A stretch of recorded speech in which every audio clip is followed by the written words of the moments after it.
computer. Om Agyana Timirandasya Gyananjana Shalakaya Chakshor Umilitam Yena Tasmai Shri Gurave Namaha.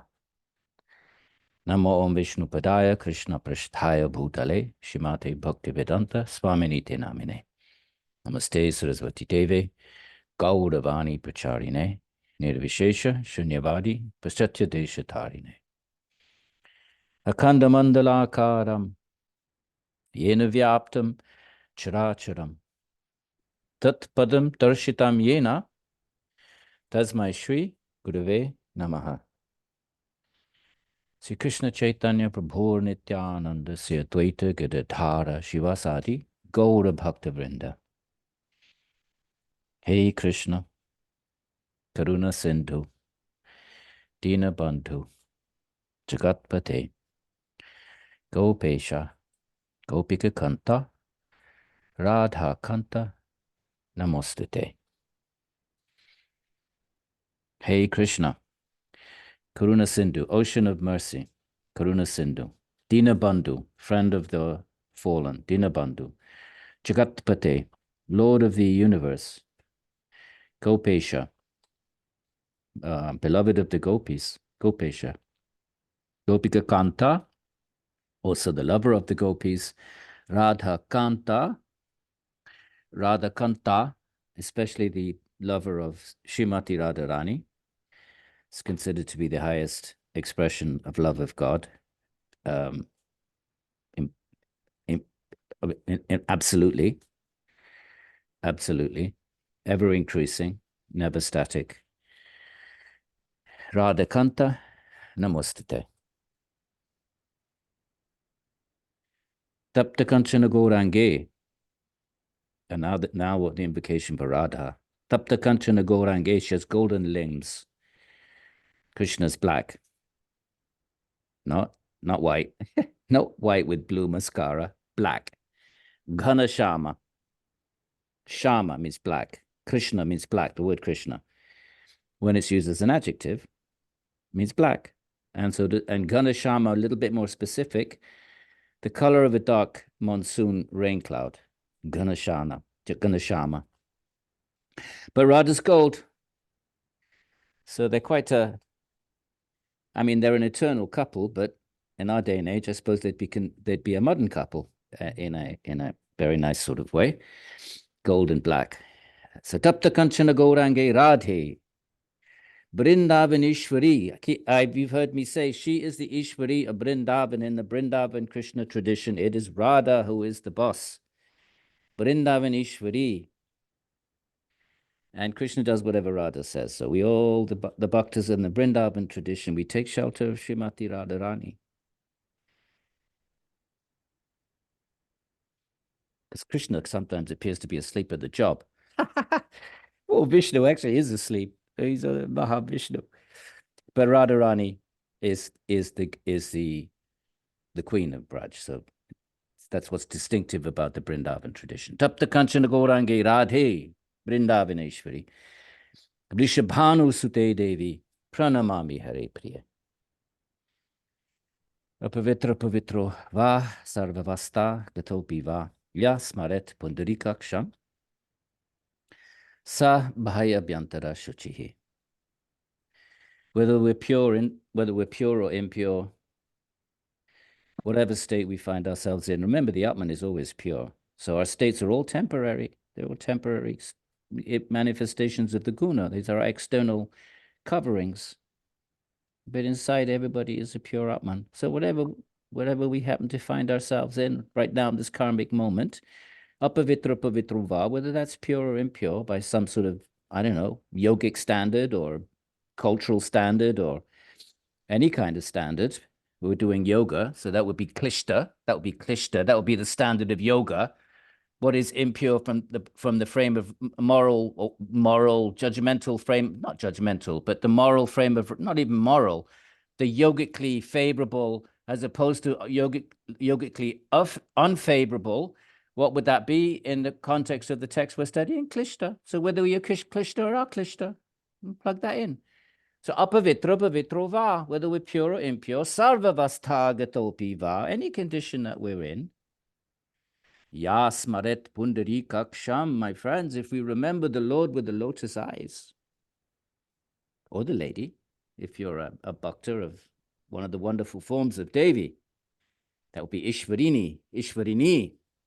Ya smaret pundari kaksha, if we remember that, the one with the lotus eyes, because you can't describe the beauty of God. So either you don't say anything, which is kind of pathetic if you're trying to reach out. Well, it's not pathetic. It's a rather uncompassionate thing to do, sit in a cave. At least some traditions will say that. That's what the Mahayana Buddhist tradition says about the Theravada tradition, for example. So Yasmaret Pundarikaksham. So, but if you're not going to sit in a cave and you want to sort of describe the wonders of Bhagavan, one of the wonders is beauty, my friends. And beauty means form. So then you do the best you can. What's the most exquisite thing known to the Indian poetic palette repertoire? The lotus leaf. So if you remember the Lord with the lotus eyes, then that person who does that, bhayabhyantara, inside and outside, shuchihi. Bhayabhyantara, you have that in the pranayama verse, by the way, in Patanjali. Finally, yogena chitasya, padena vacham, malam sharirasya chavaidhyakena, yo apakarot, tam, pravaram muninam, Patanjalim, pranjalir anatosmi.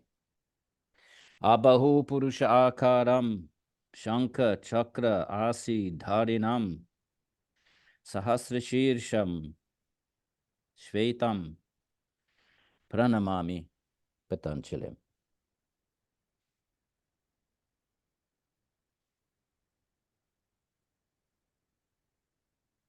So now the teachings of yoga, yoga's chittavritti nirodha, then the seer abides in its own svarupa, the nature. I hope you all memorize the 3 verses. You had homework to do. Vritti sarupya mitaratra. If it's not doing that, it's absorbed in the vrittis, consciousness. Vrittayaha panchatayaha. There are 5 kinds of vrittis, and they're klishta or aklishta. Either our minds, our mental or thoughts, and our mental content is an expression of a mind under the subject to the condition, the kleshas. When the mind is subject to the kleshas, ignorance, ego, desire, aversion, and clinging to life, it produces a certain kind of vritti that reflects those dispositions. So they're klishta. But the mind can be also an enlightened mind. It's not the goal. It's not the grand finale, final near bija goal. Of course not. That's a state beyond the mind. But while we're on the journey, while we're inhabiting the world of humans and objects and navigating, then we strive for a aklishta mind, which is a mind coming from the opposite of the kleshas. It comes from the mind coming from the vidya, knowledge, and brahmasmi, I am Brahman, and raga for the Atman, raga for Bhagavan, dvesha for anything that takes you away from the path, and not clinging to life. And the only way you can not cling to life is to know that we are, not just know, but deeply, but that ultimately we will cling to life until we actually perceive the Atman. That's the sad truth. Well, I don't know if it's sad, but that's the obvious truth. Until you perceive it, it's just everything is a state of mind, including all the states of sabija samadhi. They're all states of mind, my friend. However wonderful and wondrous and more mystic powers popping up all over the place, they're all states of mind. So therefore, and you still then, if you still are absorbed in the mind, you're still going to fear death. Maybe the highest yogi, and maybe not fear in a desperate sort of, panicky, paranoid sort of way, like someone without knowledge, but you're still going to be, it's going to be a measure of anxiety, apprehension, because It's all you know. That's all consciousness has ever known, is the mind. It's never had. If it's true, and if we take what the traditions say, that consciousness has been anadi, in samsara, beginningless time, if that's true, think it through. If that's the case, then we've never ever had an experience that's not mediated by the mind.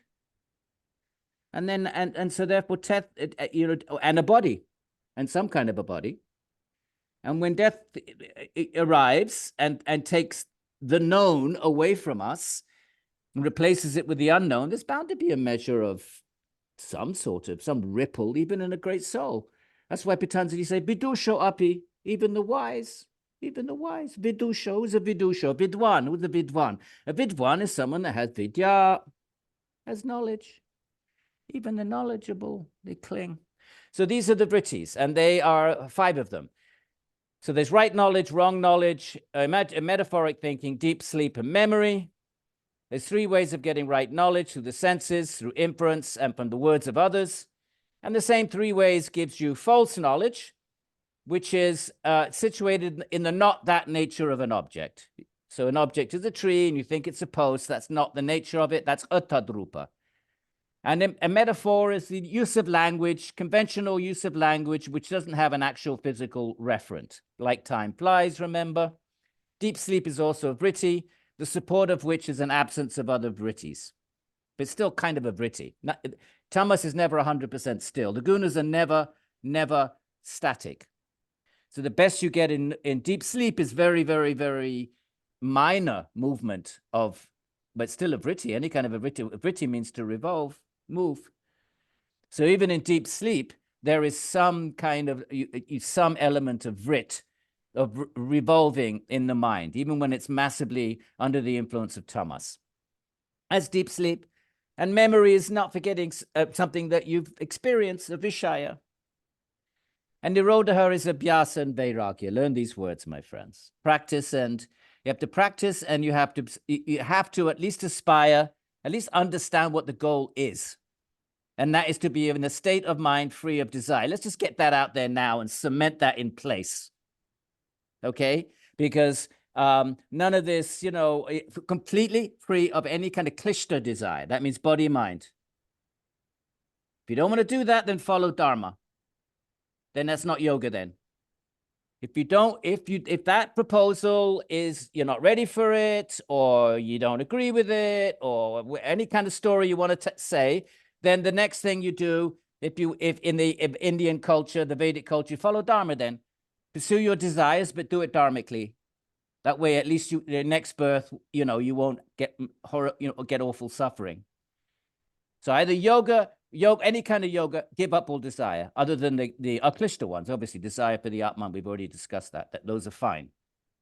All other desires, body, mind, got to be given up. Let's be clear about that. Buddhism, Jainism, everything. Right-handed tantra, even left-handed in its own, let's not even go there. But everything else, any moksha tradition, any of it, with a maybe some exception in left-handed tantra. We have to tweak that. Give up desire. Just be clear. Take it or leave it. That's up to you. But be clear about what these traditions are saying. Vairagya. Vai, without any form of raga. If you're not ready for it, fine. Then, as I say, then follow dharma, pursue your desires in a dharmic sort of way. And there's nothing wrong with that as you practice yoga. But don't try to change what yoga means, my friends. Okay, yoga is vairagya. All over the place. Gita, you name it. Vedanta, anywhere you turn. No exceptions. Buddhism, all the way through. Okay. So and then practice. What is practice? The effort to keep the mind fixed. It's a yatna. Just as you do asana, you have a yatna. When you're doing a pose, you have to put yatna. You have to put, if you're doing Iyengar yoga, which is the one I know best, it's an effort. And you have to, you really have to stretch those muscles. There's a yatna. Otherwise, it's kind of just flopping about. Well, the mind is no different. It's an effort to keep it fixed. Otherwise, it flops about. So there's an effort. And that effort is for a long time. We looked at the verse in the Gita, Aneka Janma, more than one birth. Nedantarya, no interruptions, every day, every day, every day, every day. You get up and sit in the mat, you do your japa.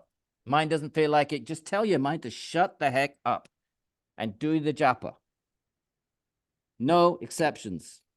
Nedantarya, take it or leave it, right there. Satkara, with respect, then Dridha Bhumihi, then the mind starts to become fixed. And obviously that spills over into the day. All right, and then Vairagya is the controlled mind, no magic. It doesn't it's not spontaneous. You have to control the mind. Just after you control the body when you do your asana. Body doesn't want to do it, protests, but you make it go into the poses. In the beginning it hurts. So what to speak of the mind? So the controlled mind of one who is without thirst or without desire, there it is again. Vitrishna's in the middle there. Just another word for Vairagya. Vi and Vai, same thing. That's Vairagya, this is Trishna. Trishna is thirst, it means the same thing. Without desire for Vishaya, there it is again. Sense objects. Where do we have Vishaya? Nice to make these connections. We had Vishaya in the memory verse. Here's the memory verse. Smriti. What is the memory? Smriti 111. The Vishaya, there it is. Asampramosha, not slipping away of a sense object that has been experienced. So let's say my car keys are a sense object, an object of the sense, right? Because I touch them, I put them in my hand. So I touch them, I see them, and I experience them, and I put them on the table or in the table, and I've experienced it. And then 2 hours later, I'm in a frenzy and rushing about, and where's my car keys? And if I don't remember, then they say that memory, experience, the sense object, the keys that have been experienced, the memory, the imprint in the mind slips away. Happens more frequently when you get older, and so on. But when it doesn't slip away, so there's your Vishaya, okay? Vishaya 111, start building up your vocabulary, start making these connections, my friends. It's just like your yoga teacher tells you, look, your headstand, that's like same as, Vrikshasana legs. Your legs are the same. Vrikshasana legs, headstand legs. And you think, oh, that helps. There's your Vishaya 115. Right. And then higher than that is when you become indifferent to the gunas. You have no more desire for anything made of the gunas, whether it's physical objects out in the world or a mental, emotional, intellectual kind of expression in the mind, because that's also the gunas. No more interest in philosophy, no more interested in emotionality, no more interested in either psychic, mental, intellectual, or sensual things. And that can only happen, Purusha Kyatir, when the mind starts to reflect the soul back to itself. Because that bliss of that mind, the bliss of that mind, is kind of like an Ananda Samadhi, actually. It's actually the Ananda Samadhi. You can connect this with Ananda Samadhi, one of the 4 samadhis that eventually becomes 6. Savitarka Nirvitarka, Savichara Nirvichara, Ananda, and Asmita. So when you're stressing the mind is pure sattva at that point. And the nature of sattva is luminosity, reflexosity, make up a word, but it's also bliss, not bliss of the Atman, not bliss of the Atman. Don't confuse two completely different metaphysical things, totally and utterly different, chit and achit. But nonetheless, the mind can be in a state of sukham, parama sukham, supreme happiness, material, that's the highest material happiness attainable. Highest material happiness, not like the happiness of the senses, rajas, which have a beginning and an end. Right, now we move along. So this Purusha Kyatir, this kind of samadhi, essentially, this sutra then, sutras, you know the word sutra means to sow, right? Su is an Indo-European cognate of the word sow. Okay, so the so and su are Indo-European, and they mean to sow. So a sutra is sewn onto the next sutra. So it flows, so therefore you can say it's systematic. Patanjali is building up his trail, of thought, his train of thought, and systematically. So that Purusha Kyatir of the previous verse is Sampragnata Samadhi. And it Rupa Anugamat. And that Sampragnata, sort of that mind can Rupa. Here's your Rupa, Svarupa. The nature of the Sva is Svarupa. See the Rupa? There it is, Rupa. Don't be confused. Words. Here's your Rupa, my friends. Let's get rid of this black box. How do I get rid of that black box? Doesn't matter. Doesn't want to go anywhere. Rupa. Rupa. Anugamat. Anu, like Anushasana. My friends learn Sanskrit. Well, what's the problem here?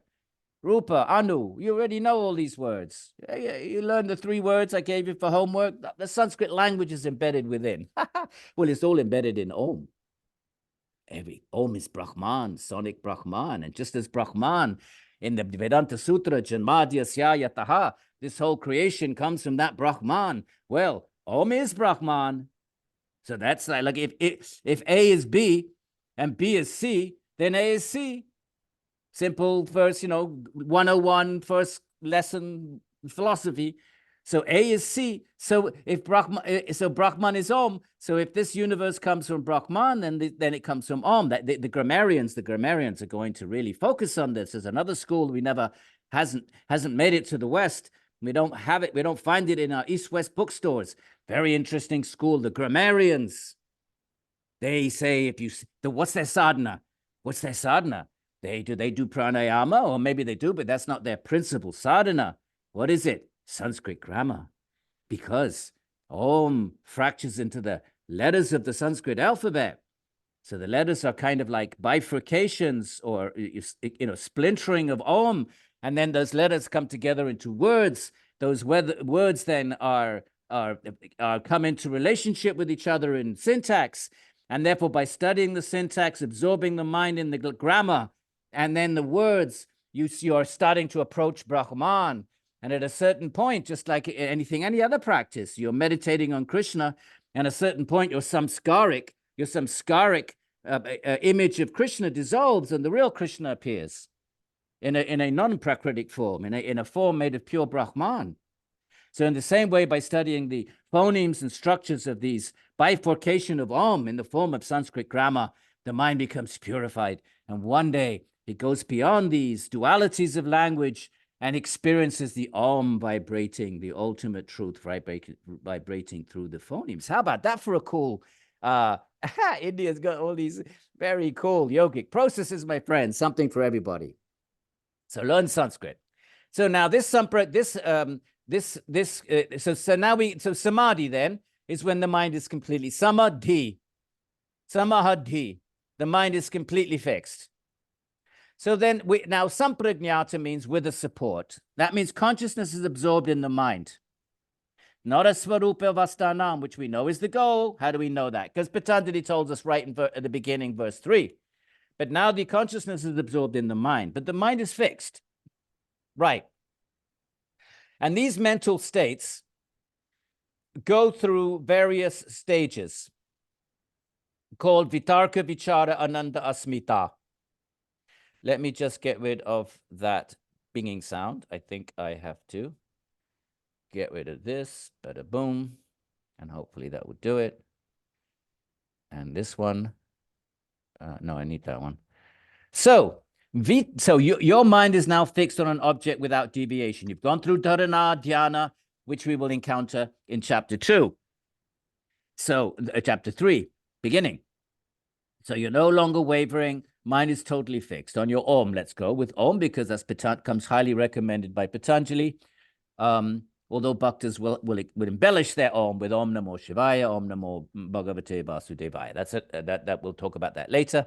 Now, when that Om, your support for the mind, your experience is completely focused. There's no vritti. You're not philosophizing. You're not thinking about it. You're not analyzing the nature of that object that the mind is fixed on. None of that. You want to do that? Go study Sankhya before you sit on the mat. And then Sankhya would tell you what are sounds, what are smells, what are objects, what is perception. Go study Sankhya. We're assuming we've done all of that, right? Atta Yoga Anushasana. Remember the Atta. Now you've done all your study. Right. Now, when that your mind is fixed on that object through consciousness is flowing through the mind, it's contained in the mind.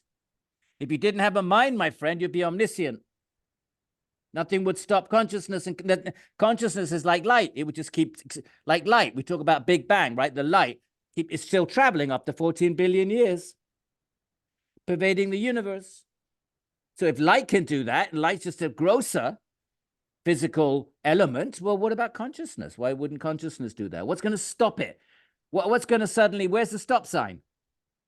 What kind of how would we construe a stop sign for consciousness? Well, when we're in the body, the stop sign is karma, and karma it puts us into a subtle body, and consciousness is now contained in that subtle body. Just like light, if you stick it under a pot, as the commentators say, the light now only permeates the pot. It doesn't go out unless you make holes in the pot.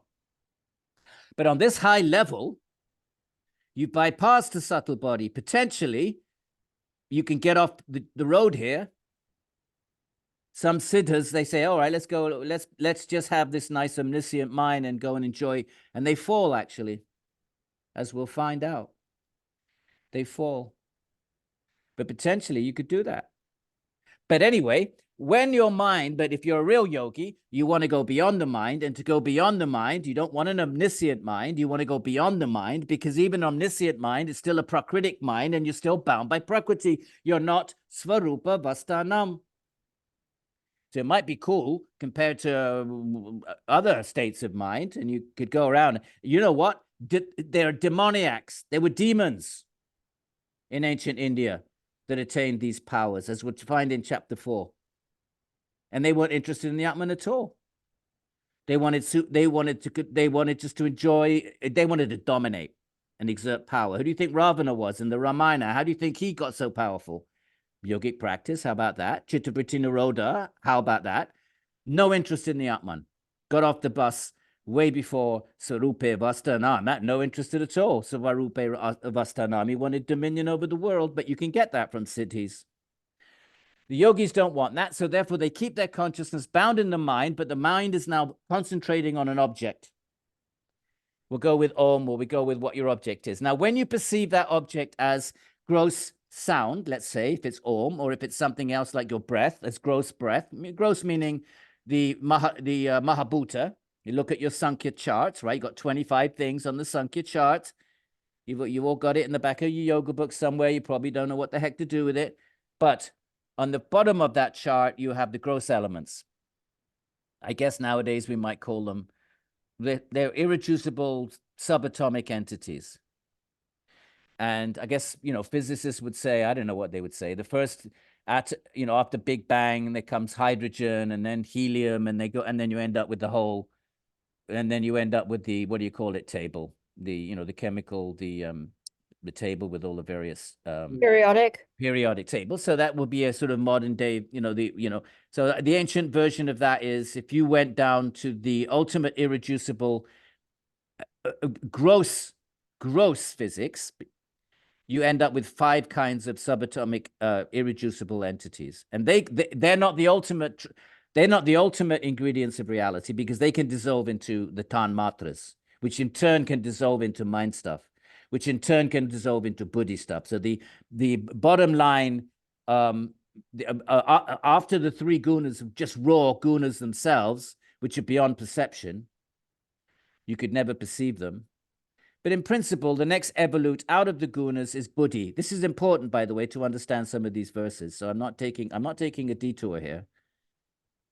After the 3 gunas, when the 3 gunas get agitated at the beginning of a new Big Bang, right, which physicists put at 14 billion years. Interesting, the Puranas put at 8 billion years. I know there's a big difference there, but it's not inconceivable. If you woke up in the morning and you picked up the New York Times, and they said, oh, the latest discoveries of Hubble, the physicists have had to, they've had to drastically reconsider their time scale, and it now appears that the Big Bang was not 14 billion years ago, but 8 billion. No one will blink an eyelid. So anyway, it doesn't matter. I'm not trying to say, these are 2 different systems. We don't want to map them. We don't want to, force them we can't force two different systems together. That's bad science and it's bad philosophy. But the first thing that comes out of raw energy, equivalent of the Big Bang, that what the physicists call the singularity, that is the three gunas. The first thing that emerges is buddhi, and that's called the grahitra, the perceiver, the linga. It's the first sign. So in principle, that could be perceived by science because it's a linga, like the Shiva linga. It's the first sign of matter, and it's intellectual in nature, right? Just like, there was Greeks that said that, mathematics underpins the universe, right? Structure. So, you never know where physics is going to end up in 50 years. But there codes. You could call it codes if you wanted to. Coded information. That's buddhi. And then you get mind stuff. Then you get ego. And then you get these subtle elements that vibrational. They're vibrational. Right. When you see an object, that wasn't just a wild little Sankhya excursion there, my friends. When the object of your meditation, you're seeing it as made of these gross, the Mahabhutas, that's Vitarka Samadhi. You're not thinking of it at that. You're not thinking of it like Sankhya does. They infer through intellectuality what is the nature of the world out there. Sankhya is all inference.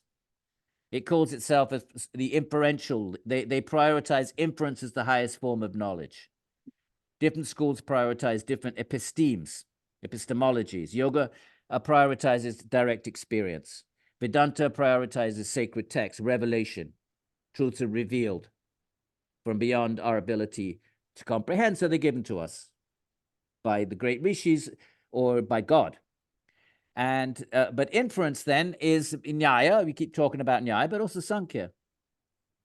So when you perceive that the object of meditation, your Om, as a sound, you're not thinking of it. You're not thinking, oh, what is this made of? Is it fire? Is it water? Oh, no, it is sound. What is sound? Oh, sound. No, you've done all that, Sankhya, but you're experiencing it as a sound. That's Vitarka. When you go deeper, your concentration penetrates the atomic nature, the gross nature, the Mahabhuta nature, because remember, gross elements are actually densifications, tamasifications in the Sankhya chart. Yeah. The closer you get to Prakriti, the more it's sattvic. So buddhi is almost 100% sattvic. And the other end of the chart, when you get to earth, it's the most tamasic. So that's the one way of thinking of that Sankhya, the 25 evolutes of Sankhya. They go from, depends on whether you're going backwards and forwards. It goes from, let me mute everybody. It goes from, tamas is down here, the Mahabhutas, the gross elements, and the gunas are beyond comprehension. They're Krishna's Maya. They're Krishna's Shakti. Imperceivable. Devi hiya shaguna mai, mama Maya, says Krishna. Mama Maya duratyaya. These gunas are my Maya. Duratyaya. You can't overcome them. Mame kamye. This is bhakti. You have to surrender to me if you want to go beyond the gunas. And I believe that. After 45 years of struggle. Okay. So down here, tamas. Now, but those Mahabhutas, the 5 gross elements, you probably think it sounds very medieval, but think it through. What are they really saying? They're saying that the gross aspects, perceivable, what Newton called atoms, now we know that they're muons and gluons, but they are irreducible. And if you reduce them any further, you end up with, they're no longer distinct individual entities, they dissolve into vibrational energy. That's what Sankhya says. So I don't know how that fits in with string theory, and that's not something for me I'm not qualified to have that kind of a conversation, but it could be had. So when you perceive your object of meditation on the Mahabhuta level, that's Vitarka Samadhi. You're experiencing it, your mind is fixed on its object, it's a lambana is the object. When that object is experienced as a gross entity, then that's Vitarka. When your concentration, your mental, remember the mind is the substructure of everything. The mind penetrates that dent, just like scientists penetrated the atom and they found other entities inside. And now people are talking about strings, which are not atomic at all. They're not individualized packets of matter at all. So Sankhya would agree with that. They'd say, yeah, that sounds a bit like what we're saying. So when your concentration penetrates it and you perceive the tanmatra, which they correlate with seeing, feeling, touching. Okay, that sounds weird to us, but these are the shaktis that underpin those abilities in the psychic body. I don't know how you have a conversation with a scientist about that. Take it or leave it. That's the Sankhya model. But when your intense mental concentration on your object penetrates the gross atomic, subatomic nature of it, and you now start to perceive it as subtle matter, that's vichara. You then go deeper still, and you start to get to the pure sattva. You start to get to the mental aspect of it. That's Ananda Samadhi. Ananda. Krishna talks about it in the Gita. Here. He knows that infinite. Let's go back a verse. Let's go back a verse, my friends. We have a little, it's nice to make these connections because the commentators do. Look. My friends, I'm all excited. Look, as a lamp in a windless place does not flicker. That's Samprajñata Samadhi. No flickering. Dharana, dhyana, still a little bit of flickering. Not samadhi. Dhyana's pretty steady. But samadhi, no flicker. So you have to, so Gita, it's not a sutra, so it's a metaphor. It's more of a Vedanta text. It's more in the kind of Upanishadic way of expressing. So it uses metaphor. As a lamp in a windless place does not flicker. Of such is compared the yokin of concentrated mind, performing the yoga of the self. What's the yoga of the self? The Svarupa Vastanam, my friends. When the mind comes to rest over here, restrained by the practice of yoga. What's the word for restrained? Niroditaha. Look. Nirudham. Do you see? Nirud is the verb. Nirod is just another form of the root nirud. Do you see the nirud? Look at it. Nirud. Doesn't that give you goosebumps, my friends? When the mind comes to rest, restrain the rudham by the practice of yoga.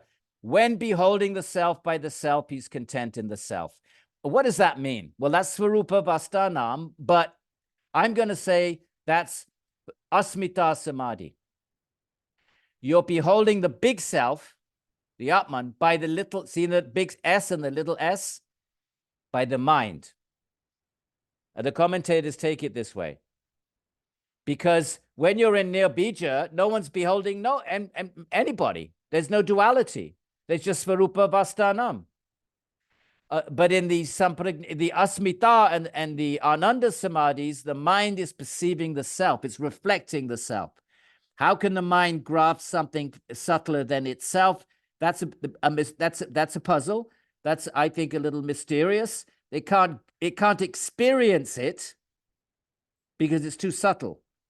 But it can reflect it back to itself. And that reflection of the Atman in the mind, in Asmita Samadhi, Krishna says in the next verse, he knows that infinite happiness which is grasped by the intellect.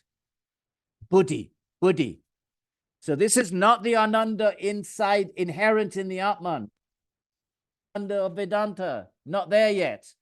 It is the Sukham. He uses the word Sukham, not Ananda. Look, Sukham. How do I get this over? Get rid of this. The Sukham Atyantikam. There's no end to it, which is Buddhi Grayam. It's grasped by the Buddhi. And it's Atindriyam. It's got nothing to do with the senses. It's beyond the senses. It's not like a sensual pleasure. Right? Established there, he doesn't deviate from the truth. There's no going back. So that is this. That is this. Ananda Samadhi. Here he calls it Ananda. Krishna prefers to use the term Sukha, same thing. You've now perceived the pure sattvic substratum, not only of the gross elements, but also of the subtle elements. The subtle elements themselves, the tanmatras, the subtle vibrational qualities of themselves, actually densification of mind stuff. And then asmita, samadhi. You know, asmita is a klesha. That's a different asmita. That's when consciousness is identifying with the body mind. Asmi means I am. So when you think your body mind, that's klishta. That's wrong. You're not body mind. So that's klishta asmi. That's the fault. That is the incorrect. That's the avidya. That's the ignorant asmi. But when the mind is reflecting the Atman back to itself, the Atman is, this is what they say, because you can't really, it's beyond philosophy. So they use a metaphor. The mind becomes like a mirror. You've all heard it. The mirror of the mind becomes so pure, so lucid, nothing disturbing its surface, no vrittis. You're in samadhi. Your chitta in a state of nirodha, niruddham. So the mind can now, but it's sattvic. It's still matter, but it's such like a mirror. It's translucent, and it's reflective, and it reflects the Atman back to itself. So now the mind says, Asmi, or that's who I am. Brahmasmi, that's what Brahmasmi is all about. I am Brahman. But that the mind is saying that. Atman doesn't say anything. Atman is consciousness. And eventually its goal is to just be conscious of itself. But now it's still conscious of the mind, but the mind in a fully enlightened state. Okay? So samprajñata samadhi follows the nature of the mind. There are 4 kinds of samadhi. Later on, sabija samadhi. Here they're called samprajñata, same thing, samprajñata, sabija. No commentator makes any distinction between the two.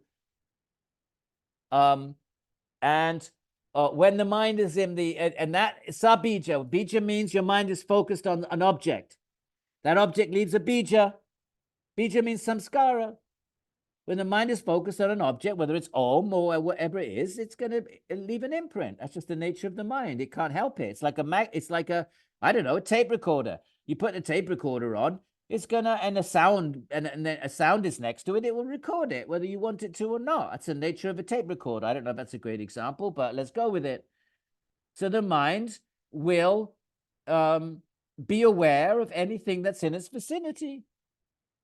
And in sabija samadhi, the object of it is to only let one thing in the vicinity of the mind. That's the object of your meditation, just one thing, because you can't jump from a vritti,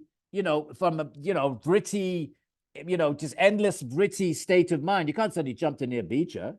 How are you going to do that? You've been infinite births, vrittying, as a dog, as a cat, as a bug, as a tree. The trees vritti in their own little way. Otherwise, how do they know when the sun rises? There's intelligence of some form, maybe not in the same form as ours. So you can't just jump from that to the beach. Are you kidding me? So therefore, the intermediary process is you train the mind to be still, so that it doesn't distract, throw up any distractions. But to do that, you can't just go from multi-content to zero content. You go from multi-content and you practice one content, one focus. That's your mantra, or whatever it is. Mantra comes 99% recommended in most traditions, but Patanjali says fix it on anything you want. Now, when you're fixed on that object, you experience it in 4 different stages as you go deeper and deeper into its metaphysical reality. The reality is that, just as physics will say, the reality of an atom is it's not real. An atom's not real because it's really electrons and neutrons. And they're not real because they ultimately are whatever they say now. Muons and gluons. And the string theorists will say, well, even they're not real. Maybe they're also just these sort of, individualizations of whatever string. But the idea that atoms could eventually be densifications of subtler vibrational stuff is not ridiculous. All right, so these are the samprajñata states. We're going to return to those in verse 40. He's going to divide vitarka and vichara in sa, vitarka, nirvitarka. Now, the anyaha, The other one, what's the other one? Asampragnata. What's asampragnata? Nirbija. What's nirbija, my friends? Svarupa vastanam. That's not a state of mind. Let's remind ourselves.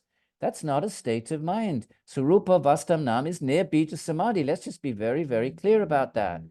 And let's just quickly go back to verse number 1 and 2. Look. What is yoga? Chitta-vritti nirodha. Then what? The siya, svarupa vastanam, abides in its own nature. That's near bija, no more mind. It's gone beyond the mind. It's absorbed in its own nature. So now the mind is not functioning, and therefore not focusing on the object. So there's no bija, because if you focus on an object, that object leaves a bija. It's no bija. Okay? Otherwise, it's vritti sarupyam. It's absorbed in the vrittis. So, okay, now the other one, he doesn't even name it. Actually, he never says asampragnata. I think he says nirbija. It's been 10 years since I did this, my friends. I'm amazed I still remember it all. I love this. It's such a lot in this text. I never did it for myself because I'm a bhakta. And we're not interested in Sarupa Vastana. We want Bhagavan. But when I was teaching in Cambridge, and my first job, and I'll just tell you a little story. I don't know whether you're interested. You know what? No, I won't. Let's just stick with the sutras. Right. Tell us the story. Oh no, I will. Well, I was just gonna. Okay, I was just gonna say. So there I was. My first job. I happened to be Harvard. I don't know how that happened, but somehow I got this phone call and blah blah blah. So non-tenure track, but it doesn't matter. So then I get a random call from someone called Patricia Walden. The boss there, she says, "Oh, can you come in?" Patricia Walden is probably the senior most Iyengar yoga teacher in North America. And she says, "Could you come and teach the sutras in the studio?" And I taught the sutras in, intro to Indian philosophy. If I hadn't done a really in-depth study, I said, "Yeah, but you know what? I'm much more. I know the Gita better." She said, "Okay, come and teach the Gita." I can't remember. Anyway, maybe I taught the Yoga Sutras. So I went down and I started teaching the Yoga Sutras, and I realized there's this huge community that regard the sutras as a canonical text, as a source of spiritual authority and guidance. They don't have a clue about what the sutras are really. In the tradition, they don't have a clue about the traditional understanding of the sutras. They might be modern renditions. I'm not commenting. I'm not judging. But it was very obviously, immediately clear. They didn't have a clue about. There was no understanding of the pre-modern traditional interpretation of the sutras. And then I thought, you know what? Someone's going to take this on. So then I did it for the yoga community, and it took 5 years. Reading every single thing, every single traditional commentary, every secondary, everything scholars said about it, everything. And it was a wonderful, and I got to really understand the yogic, I got to really deeply understand and appreciate the yogic, and it helped my japa. It helped my own meditation, but I got to understand yoga psychology. So I don't know why I said all that, but yeah, I did it for you lot. There we are. Sorry, I shouldn't say you lot, you wonderful people. You great beings out there. That's UK Brit English for you. Right now. Okay, so let's keep going. Right, now, the other one, he never names it. He never says ansapragyata. So the commentators say, well, the other one, if sampragnata has the, well, the other one is asampragnata. Now, notice that they never name it. Because what are you going to call it? You could call it asampragnata. Yeah, you can call it near bija. The Upanishads call it the four stages of consciousness. So they say there's waking, they give it a name because we understand what waking means. So if you say waking, we understand. And then they say dream, okay, we understand that, we dream. Then they say deep sleep, okay, we understand that. But if you throw a label at the fourth, we wouldn't understand it because they would be beyond words. So they just say the fourth. They don't even bother trying to come up with an adjective that is in any way appropriate. They'll call it the fourth. Here's the same thing. The other one, anyaha. The other one, purva, is preceded by the abhyasa. There's all your abhyasa, my friends. Don't tell me you don't remember where we found Abhyasa. Where's we find Abhyasa? Come on. What's Nirodha? Abhyasa. Vyasa Vairagya. Yes. Well done. So the other, near bija, is purvaha, is preceded by the abhya, the practice of the virama pratyaya. Virama means the blocking pratyaya, the blocking samskara. When you're sitting meditating, the mind wants to throw up thoughts of breakfast and email, right? And there's another part of the mind, if you're a serious meditator, that's blocking those. Virama means to block. It's later on, it's going to be called the Nirodha Samskara, which you can see how what it means, because we in Nirodha, there has to be a samskara that's nirodhering the other samskaras. You're sitting there meditating, right? Om, om, om, off you go, om, om. And all of a sudden the mind starts thinking about something somebody said or something you have to do later in the day. These other samskaras start overwhelming the mind. But, you know, with practice, what Nirodha Samskara here, it's called a Virama Pratyaya, a state of mind that blocks the others. So the near Bija Samadhi, right before it, before you enter that state, here's another way of thinking about it, my friends. There has to be a final thought before the mind completely and utterly ceases to act at all. And then there's no more objects in the mind. And then what is consciousness going to do? It has no choice. If there are no objects, then consciousness can only be conscious of consciousness. You can't turn consciousness off. That's not an option. That's the first teaching of Jnana Yoga, first teaching of the Gita. It's eternal, can't be cut by weapons, can't be burnt. So what's consciousness going to do? If there's an object, it becomes conscious of the objects, like a magnet. Put iron filings, it attracts them, and the iron filings stick onto the magnet. So if there's an object in front of consciousness, it sticks onto the mind, and consciousness becomes conscious of that object. Really, what yoga is doing is eliminating all objects, everything, nirodha. Okay, but in principle, there has to be one last thought, right? The Nirodha Samskara. There's going to be the voice in the head saying, nope, nope, nobody, no other samskaras. Nope, nothing is going to rise. Nothing is going to emerge. There's going to be that Nirodha Samskara is going to be the last samskara that consciousness is going to be aware of. And here in this verse, that Nirodha Samskara, which is, I think, a better, we'll understand, it's called here the Virama Pratyaya. So the fourth is samskara shesha. All the samskaras are latent. They're still in the mind. But they're latent. Just like your imprints of past lives. They're all in the mind, but they're latent. So everything is latent now, including all the imprints of this, all right? And so the penultimate thought, the ultimate thought, the last thought is this practice, is the practice of the Virama Pratyaya, the terminator samskara. Now, there's this interesting verse, Bhava Pratyaya Videha Prakritidayanam. The commentators talk about yogis who attain these sub-bija states of samadhi and think they become enlightened. Because when the mind is so sattvic, you're completely detached, it's sattva, you're happy. Consciousness is not svarupa vastanam. It's absorbed in the mind. But the mind, when it's completely sattvic, it's happy, it's detached, it's knowledgeable, it's lucid. It feels like you're liberated. You kind of are, but it's not the grand finale liberation. So so Patanjali wants to warn us, don't get off the boat too quickly. And he says, look, there are those absorbed in Prakriti, right? Remember what we just said.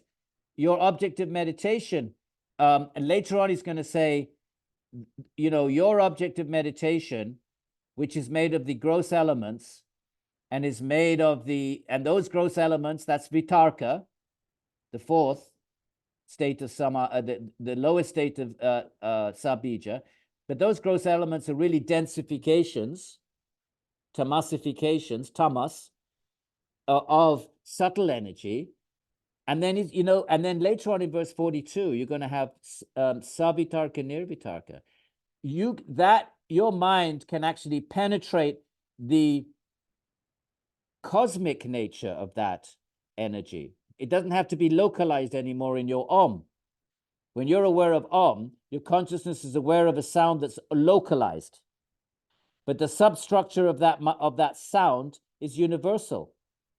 So you can penetrate the individualization, the vishesha, and you can actually, your mind now can pervade the cosmic sound. We've all heard about remember the Moody Blues, In Search of the Lost Chord?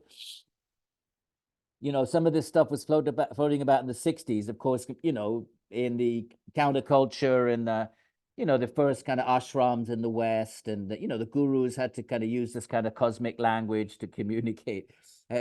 But now, of course, hopefully we're more informed consumers, and we tighten up our vocabulary and our conceptual structures and our understanding of this stuff. But in principle, the energy that I guess scientists are also looking for, right? A sort of universal force, that kind of, ground zero force that's holding all the other, I don't know, forces together, something like that. Obviously I don't know very much about physics, but so your mind is now broken through an individualization, dualism, and you've penetrated. We're not talking about Brahman, we're talking about Prakriti. Let's be clear. All sa, bija, also known as samprajnata states, are prakritic states of mind. But you can actually break through individualization, because ultimately everything Prakriti is the three gunas. They're cosmic. And the next evolute from the three gunas is buddhi. So buddhi underpins all objects. It's only when you get to the last level, the mahabhutas, that individualization takes place. And then the atoms in the chair are atoms in the chair, or subatomic entities in the chair are subatomic entities in the chair, and the table has different subatomic entities. So there you get the world of duality. But if you penetrate those subatomic entities, you get to subtle energies, and ultimately those subtle energies pervade the universe. And you can experience that cosmic prakriti state and imagine that you're liberated. And that's called Prakriti Layanam in this verse. Absorbed in Prakriti. You're not Svarupa Layanam. You're not Svarupa Vastanam. You're Prakriti Layanam. Okay? And Bhava Pratyaya. You're still Bhava. You're still immersed in matter. And there's two ways you can do that. Either you're in one of these states of samadhi, either, willfully or in ignorance, you think you're liberated, or maybe that's what you want. You don't want to go all the way. You want to have a nice, trippy time, kind of like a spiritual trip. The videhas in this verse, the videhas, without body. Deha is a body. V means without. These are the celestials. Not all the celestials. The commentators are clear here. Some become celestials of good karma, not yogis at all. They do their Vedic rituals, they become celestials. Okay? Others are fallen yogis, they say. And let's have a look at the Gita, my friends. Arjuna, remember the verse where Arjuna says, well, what happens if I don't complete the path and I fall? And Krishna says, look, he who has fallen from yoga is born again. Look, verse 41, chapter 2. Here. I'll get rid of this blue. He's born again, attaining the worlds of the meritorious. Why can't I? Oh, I just use the scroll. There we are. Attaining the world of the meritorious. That's the celestial realm, my friends. Okay, so there's all kinds of dimensions. Attaining the world of the meritorious. But you can't stay there. It's still bound by karma.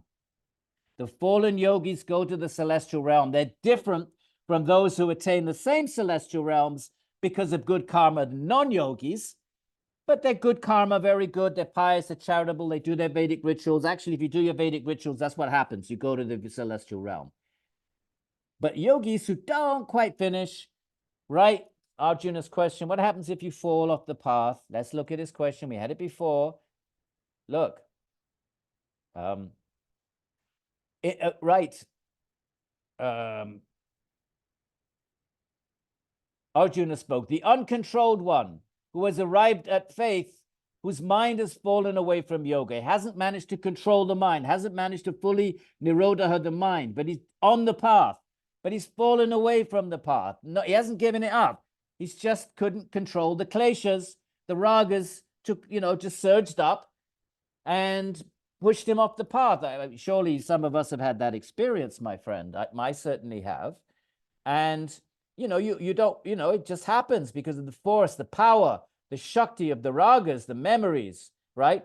Where does he go? Says Arjuna. He dies, not attaining yoga perfection. Aprapya yoga samsiddhim, the yoga samsiddhis. Aprapya doesn't. Where does he go, O Krishna? And then Krishna says, okay, he gets to go to the celestial realm, and because if you fall off the path, it's because you have ragas. So you go to the celestial realm and you enjoy your ragas. It's it's a place for great. Your senses are subtle. Your bodies are made of sattva. That's why you can't see them. That's why you can't see the celestial realms, right? If we were to say to them, if we were to say, well, we have our hubble bubble, there are just rocks out there in our perceivable universe. We don't see any celestial realms. These philosophers will say, of course you can't see them because your senses are covered by gross matter, and you can only see things of tamas and rajas. You cannot see sattvic dimensionalities. But they would say this entire universe is pervaded with other dimensions made of sattva that our senses can't see. You can't disprove that. I mean, it's just like the ant. The ants in your room. You have ants in your room. They don't perceive your universe. They don't perceive your room. They don't know you're in front of a computer. They don't know that you're communicating with people on the other side of the world. They have no idea of that. They could be sitting right next to you because their senses do not allow them to perceive. They're karmically bound. They can only perceive whatever an ant is entitled to perceive karmically. Likewise with the fly. So in the same way, we're like that. We can only perceive what our senses allow us to perceive. And according to these traditions, Buddhist, Jain, and I'm just telling you what they say. I'm a traditional teacher. You believe it or not, throw physics at it, do whatever you want. But this is the claim. You're not supposed to be able to see them. Okay, so because you're karmically ineligible, you don't have the karmic merit. So there are these celestials, right? All of this connected to this verse. These celestials, and some of them are called videhas. And they don't have bodies, meaning gross bodies made of rajas and tamas. And all ancient traditions believe this, my friends. Every single one of them. I don't know any anthropology. I don't think, you'd be hard pressed. I'm sure you could. Hard pressed to find a pre-modern community that didn't have some belief in kind of disembodied, which is what this is. Videha, entities without physical bodies. Some of them might be tamasic. Right. So Patanjali's warning. Don't confuse this with liberation. The Vedic ritualists don't want liberation. They want to go to a celestial realm. Gita says in chapter 2, they're foolish because you can't stay there. Even Krishna says it in that verse. You come back down and you pick up where you left off. The fallen yogis. So there's a reference there. Now, verse 20. What did I do that for? Okay.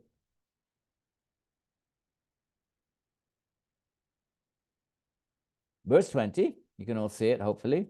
So, but for others, those who didn't, get stranded in some subtle dimension of Prakriti with their minds, some kind of cosmic, omniscience in a Prakritic sense, or end up in a celestial realm. Those who didn't, iteresham, the rest, the others, the real yogis who stay on the path, their niyabija is preceded by five sequential things. You have to start with faith. You have to have faith that there is an Atman. You have to have done your jnana, you have to study your jnana, you have faith that there's an Atman. Excuse me while I just drink some tea.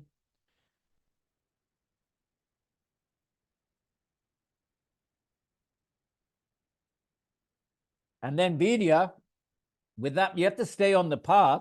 Vidya means, that's where you get the English word virile. It comes from vir in Latin, means a person. So here it means more like power. The virya means potency.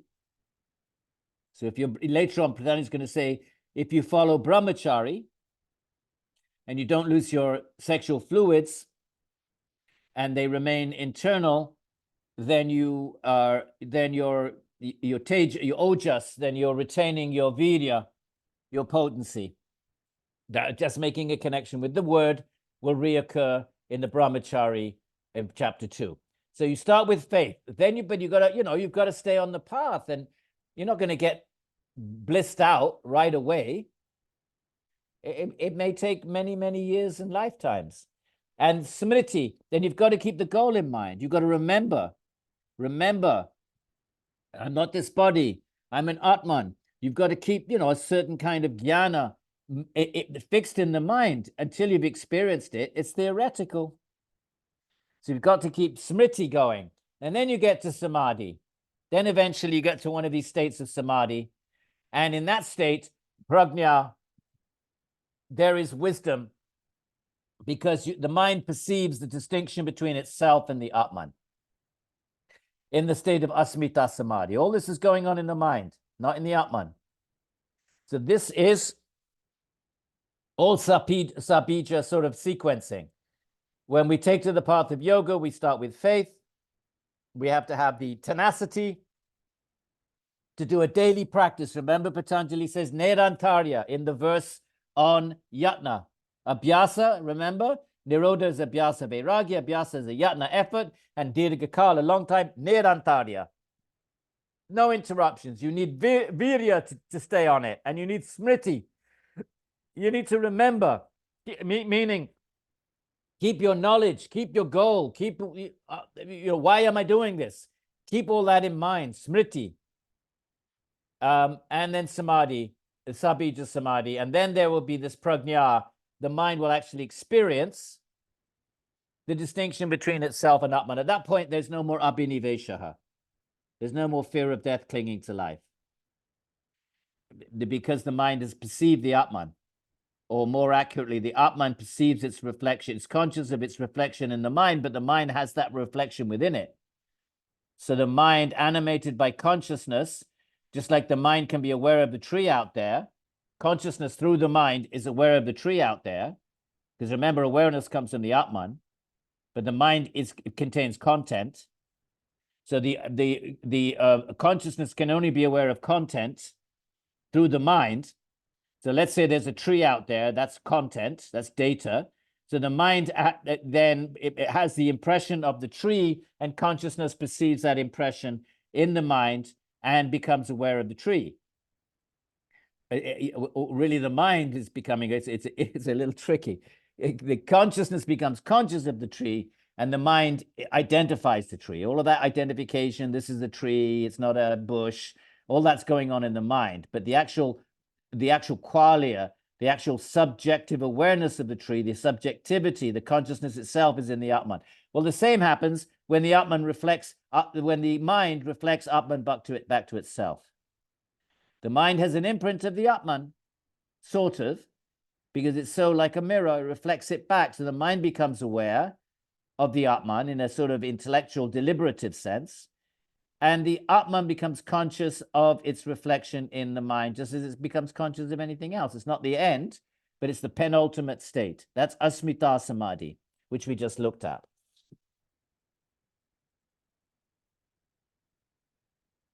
Now, this state is tibram samveganam asanam. It's close to those who are intense. Okay, so, real yogis are pretty, if you really want to go all the way, there has to be a certain intensity about it, my friends. That's what this verse is saying. Tivra. Samveganam asanam. It's close for those who's samveganam, who's practice, their force is intense. And this intensity, this is just, intellectual love to schematize things. So intensity can be light, middling, or intense. Intense. So this intensity can be light intensity, medium intensity, intense intensity. I mean, we're not getting much out of that verse, but that's what it says. So even among those who are intense, there is further differentiation of this intensity: mild intensity, mediocre intensity, and ardent intensity. In other words, not all intensities are quite the same intensities, right? So some are more intense, okay, and some are middling intense, and so forth. Now, everybody's good. Now we get to my favorite bit for my poor malnourished bhakti sensitivities. We get Patanjali throws us a little kind of very sparse and stoic little bit of bhakti. So Patanjali says here, or you can get this through Ishvara Pranidhana. I take this as, what's the or? I take it as this is an alternative to not abhyasa and vairagya. Some scholars want it to be an alternative to practice and vairagya. I don't agree with that because bhakti requires abhyasa vairagya. So I would take it as an alternative to maybe the samadhi states. I can't remember what it's been so long. It's an alternative to, there must be an alternative to the samadhi. All of these samadhi states, you don't have to go through all of that, all those sort of different levels of samadhi, Ishvara Pranidhana, but there's a va. So what's the or it's attainable from devotion to the Lord. You don't have to go through all this talk, these various stages. Bhakti's not interested in any of that. Full surrender to Bhagavan, the supreme being that can bestow, as the Gita keeps saying again and again and again, by my grace, by my grace, by my grace, mat prasadam, mat prasadat, mat prasadat, mat prasadat. He says it like three at the end in chapter 18, 3 times in like 6 verses at the end. So you can Isn't that implied in Samadhi Siddhi Ishvara Pranidhana, the grace and devotion to God? I mean, it's been assumed. No, not necessarily. Let's take questions at the end. Not necessarily, because we'll see there's a list of alternatives which are not Ishvara Pranidhana. You could also take this Ishvara Pranidhana with vas that are going to come up in a minute. A little bit further on, we're going to do the Ishvara verses, but then we have a bunch of vas here. If you want to take the va, there's a big difference of opinion, by the way, with scholars about what the va is, the vas are. But here, you can go va, there we start. So then he has this list of vas over here, starting in 34, right? All of the verses are Ishvara verses up until now. So he has from verse, whatever that was, up to now. Now you have your va here. Or you can fix the mind on the prana, now another va. Or you can fix it on a Vishaivati, on a supernormal sense object, and then you have another va here. Or on basically a chakra, and then he has here, or you can fix, see the va. So you can take that Ishvara Pranidhana as an option. So all these are options. They're not all theistic. You don't have to be a theist to do Chittavritti Nirodha. Jains are not theists, and they do Chittavritti Nirodha. Buddhists are not theists, and they do Chittavritti Nirodha. So the question is, what does the va refer to? You can take it as an option, as going back to those Samprajñata Samadhi, or you could take it as a va, and then he continues the list, right? He's not ready to continue the list of other options because he wants to talk about Ishvara for a few verses. So clearly Ishvara comes as first on the list, and then you have, just give me a second. I just want to refresh. I went through this before. I just want to refresh my mind about what did I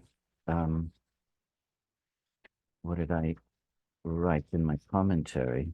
Which everything in my commentary, by the way, is the tradition. I didn't add anything or change anything.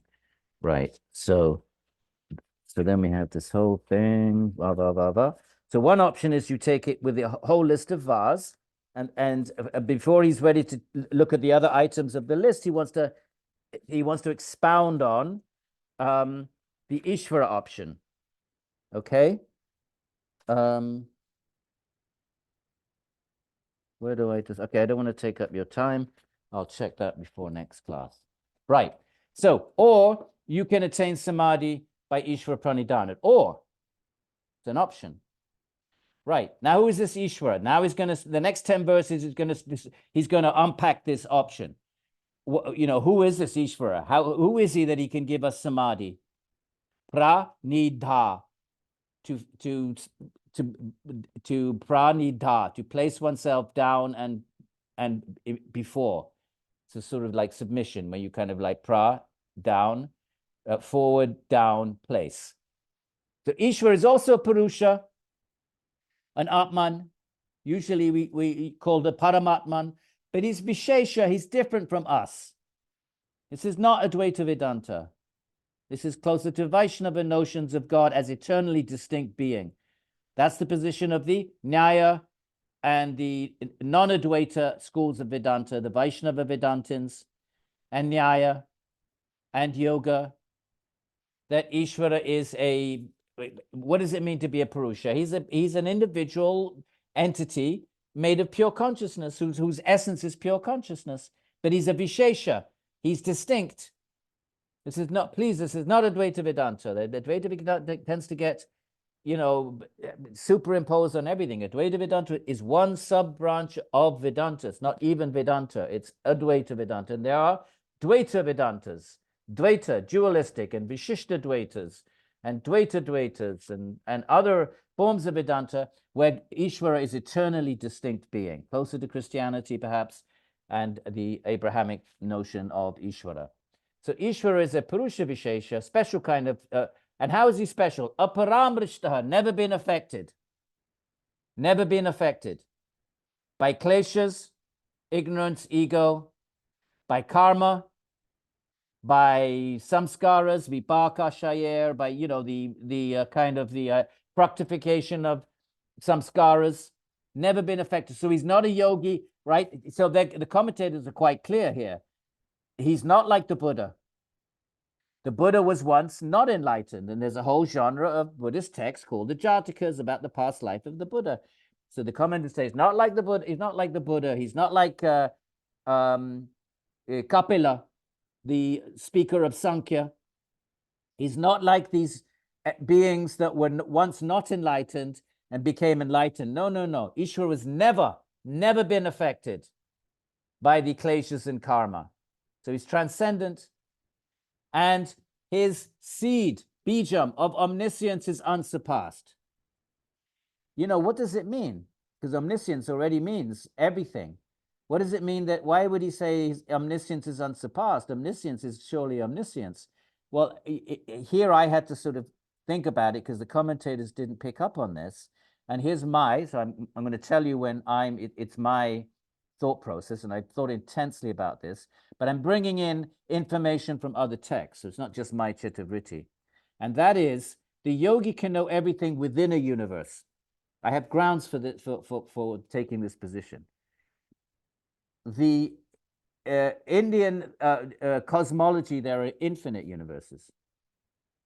A siddha can know by passing the karmic ego, right? The ego is trapped by karma, so you can only know what this particular body mind allows you to know. So your senses can only see, even if you have 20/20, right? A certain distance, a dog can see further, smell better, vultures can see further. So karmically, we're all different. But what if you take away the karmic, the kind of limitation imposed by karma? You bypass the limitations of the subtle body.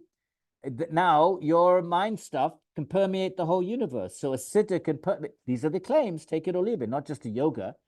You can know everything in a universe. Patanjali is going to come up and say that in a minute, and elsewhere. And all traditions accept this. So that's a kind of omniscience. But only in a universe. But Ishvara is the generator of infinite multiverses. Infinite universes come from Ishvara, number one. And now Vedanta says, Vedanta, not yoga, but remember, yoga accepts Vedanta. Just because something is not written here and it's written in Vedanta, it's not a different thing. Yoga is assuming that this is all one kind of interwoven. I mean, there are differences between the schools, no doubt, but a massive amount of it is shared. Vedanta says the difference between a siddha, an accomplished yogi, and Ishvara is that the accomplished yogi can do anything in a universe, mystic powers, but cannot create the universe in the first place. This is very similar to this.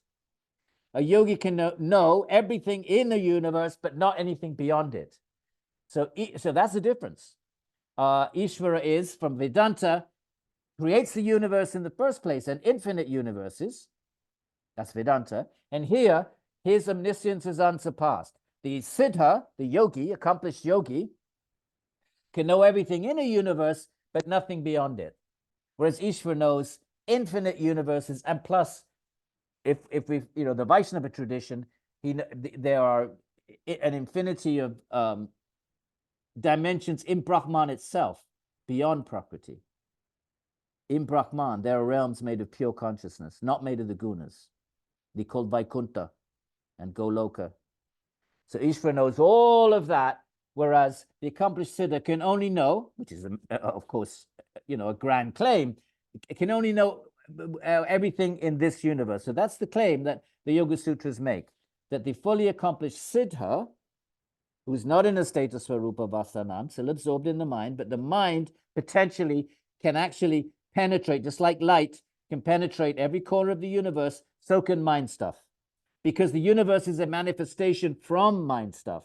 So if you tap into the core substratum of the universe, you're tapping into non-individualized mind, which pervades everything. And therefore, if you tap into that, you then tap into the Prakritic, not the ultimate source, which are the gunas, but it's still a substratum of all reality. All right. So I don't know if that made any sense, but Ishvara is not on that level. His omniscience is unsurpassed. And Purveshamapi Guru, he was the guru. He may be transcendent, but it's not that he's not connected with the world. He's a guru. Krishna says in the Gita, I'm the guru. Guru means you give information. That's a guru, is the teacher who gives information. These texts are considered authoritative because they come from Ishvara. Who's Patanjali in traditional? What is all this Abahu Purusha Akaram? That invocation, that Iyengar chants, Shankar Chakra Siddharinam Sahasra Shesha. It's a form of Ishvara. It's Shesha, a form. There's infinite forms of Ishvara, has to be infinite. And these forms have to be infinite. The infinite beautiful forms of Ishvara, my friends. And that we're like little ants. We're trapped in our body mind. We think, oh, it's mythology. Oh, it's like Greco-Roman myth. It's all mythology. Okay, well, we can think like that if we want. So, Purveshamapi Guruhu, he's the guru of the ancient. How can he be guru of the ancients? The ancients are ancient. They're gone. They're dead. Why? Kalin and Avachi. That he's not affected by Kala, time. We're affected by time. We're trapped karmically. Right now, we're trapped. We're trapped in this moment. We're here. You can't suddenly go back and study with Aristotle or the Buddha, because karmically we're trapped here. So, but Ishvara is not trapped by karma. So Ishvara can enter into Prakriti, 2000 BCE, 1,000 years ago, anytime. And remember the Gita, yada yada hi dharmasya glanir, whenever there's a decline in dharma, tadatmanam srijami aham, I enter into the universe. Paritranaya sadhunam vinashaya cha dushkrita dharma samstapanartaya. I come to reestablish dharma. And that's the guru.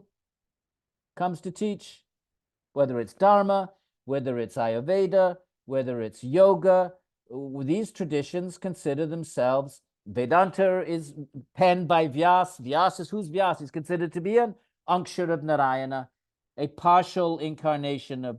There's all kinds of incarnations. There's full incarnations. There's partial incarnations. There's Shaktavesha. when Bhagavan gives Shakti to somebody, there's many categories, which the Bhakti theologians like to, they're intellectuals but they're bhaktas also. So they like to sort of schematize all these various types of avatars and incarnations. Okay? And they're all gurus. The ones that we know of are gurus. How do we know them? Because they came into the world and are recorded in literature. And why did they come in the world? Well, they came to give something. To do. What are they going to do in our miserable little world? They come to, Krishna comes, he's called by Vishnu and, this background story. And then he comes and he says, I'm reestablishing Dharma. I'm reestablishing karma. He says many things. One of them, he says, is karma yoga got lost in chapter 4. Yoga nashta parantapa. He comes to reestablish it. That's guru. So here it says, Ishvara is the guru of the ancients. He's not affected by time. He, as Eliade, the Eliade, Mircea Eliade, he calls it breaking into time and space. Breaking into time and space. So I guess it's not a closed universe like physicists think. I suppose if you believe it in Avatara, we would have to say it's not closed because something can break into it. Anyway, I'm stepping out of my field of invitation. And what now? This Ishvara Tasya Vachika Pranavaha, he manifests as the sound Om. The Pranavaha. Pranu is another word for Om. My friends, Om is not a sound representation established by convention. It is Brahman in sonic form. It's transubstantiated to go with the Catholic idea of the communion. We're going to have 4 different sessions on these Yoga Sutras. I think we should do every single verse. I'm not going to do this ever again. We're going to have 4 sessions. We're going to have 7 sessions on chapter 1. Give me your thoughts on that. Okay? I don't think I want to jump. Let's do it properly. I'm always doing this in yoga workshops, 12 hours. We do, 6 verse. We do, few from chapter 1 and chapter 2. That's it. So let's do every single verse. And people, if you want to join, you join. You're all very welcome. And let's do it properly. It takes us a year and a half. Well, what's time anyway? What else are we going to do with our time? So we do one. I think it's going to end up that way. This is what, a 3rd or 4th? I don't know. But we're on verse 2. I'm not going to, I know I take these detours. I can't help it. You study with any Shastri, you'll spend 2 weeks on one verse. He'll connect every word with other texts.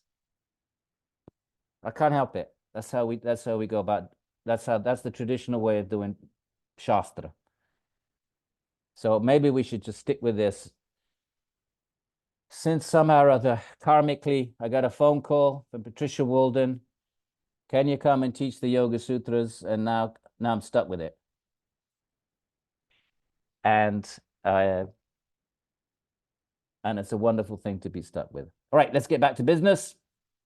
Right now. So Om, it's a Vachakaha. Now, different, we're just actually in Hindu Phil this coming week. We're looking at the different theories, philosophies of sound. They're really quite interesting. So some would say, like Nyaya would say, that sound is conventionally, words are conventionally established by Ishvara at the beginning of the cosmic cycle. All right, they all take the view that language is eternal.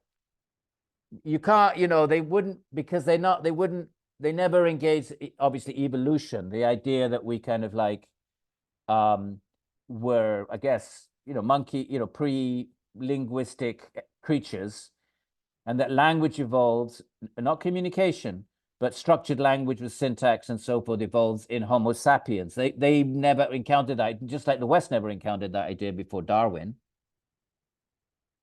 It's only 150 years old, that idea, my friends. So therefore, they theorized, what's the origin of language? And there were 2 schools. The Buddhists as well. The Buddhists had Buddhists had another whole way of thinking about it. Nyaya said, Ishvara establishes at the beginning of the creation, the relationship of words and objects. So in that sense, it's eternal. but it gets reestablished by Ishvara. And then Mimamsa would say, no, because they're atheists, they don't accept Ishvara. So they just say words are eternally connected to their reference. Pushtaka, it always means a book for all time. And the Buddhists didn't like either of those ideas. Well, okay,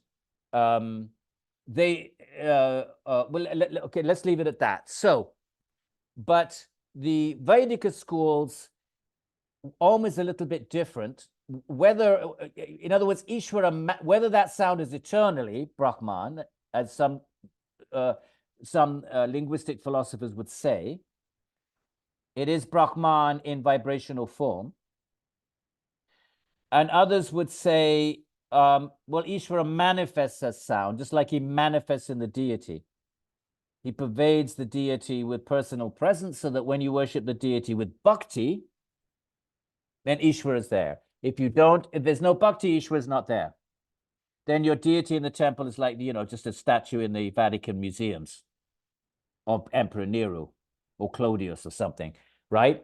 But Om's not like that. So Om is Ishvara in sonic form. Okay, so that's how, and right from the oldest Upanishad, all that is this. All that this is Brahman. All this is Om. So Om and Brahman are used interchangeably in certain passages. And like we said before, if A is B and B is C, then A is C. So Brahman is Om. So Om is not a random signifier that somebody came up with. And let's call it Om. Oh, okay. Right? Some powerful Brahmin asserted his will. Not like that. It's an eternal sign. It's not a signifier. It's actual Brahman in sonic form. You see, a signifier is something that signifies something outside of itself. The word book signifies an object book, but the object book and the word book are different. If I say book, or if I say food, I don't become satiated. So it's not like that. And the word book is different in different languages. Libro, livre, the pushtaka, kitab. But Om's not like that. It's not a signifier. It is a manifestation of Om. Manifestation. Om is inside it. It doesn't signify something outside of itself like normal language does. Okay, if I say staircase, the word staircase, you can see behind me the staircase. I say staircase, it's different from the object there. Om's not like that. Is everybody okay? Okay. Well, with Jennifer Edwards is having a little conversation there about something. Okay, in the chat box. I just got distracted. Right, so Om, Pranavaha. So what do we care? What's this got to do with Chittavriti Nirodha? Tad Japasthadartha Bhavanam. You repeat it, keeping it in mind its meaning. It's Ishvara.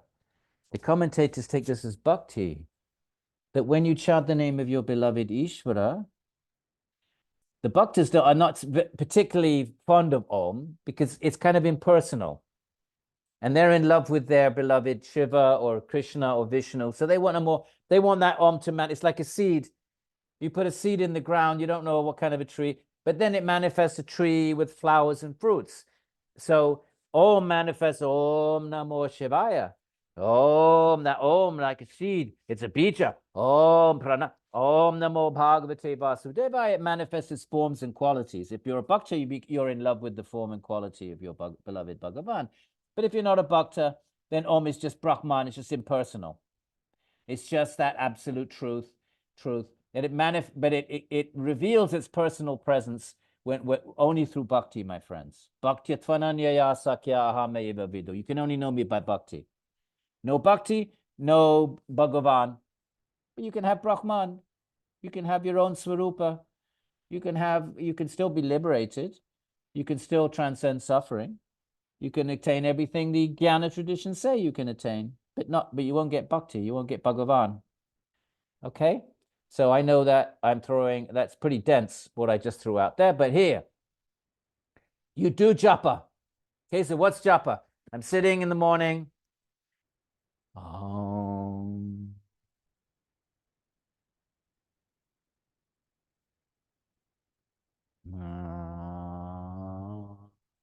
I'm fixing my mind, right? Nirodha, it completely naturally absorbed in the sound Om. And the Nirodha Samskara, remember everything we did, the Virama Pratyaya, there's a Samskara, keeping that mind fixed. Some other email, breakfast, what am I going to do today? Shopping list Samskara, those Samskaras are kept controlled by the Nirodha Samskara, which we met a few verses earlier under the name of the Virama Pratyaya. And that's japa. So for me, I get up in the morning, and because of my bhakti, my Om manifests into the Maha Mantra. So every morning I get up, and quiet, japa is quiet, means the quiet repetition. Some traditions talk about a mental mantra, that's okay, but japa actually means to say something very, very softly. So only you can hear it. So this is my japa. Hare Krishna, Krishna Krishna, Hare Hare, Hare Rama, Rama Rama, Hare Hare, Hare Krishna, Krishna Krishna, Hare Hare, Hare Rama, Rama Rama, Hare Hare, Hare Krishna, Krishna Krishna, Hare Hare, Hare Rama, Rama, Hare Hare. I share that with you all.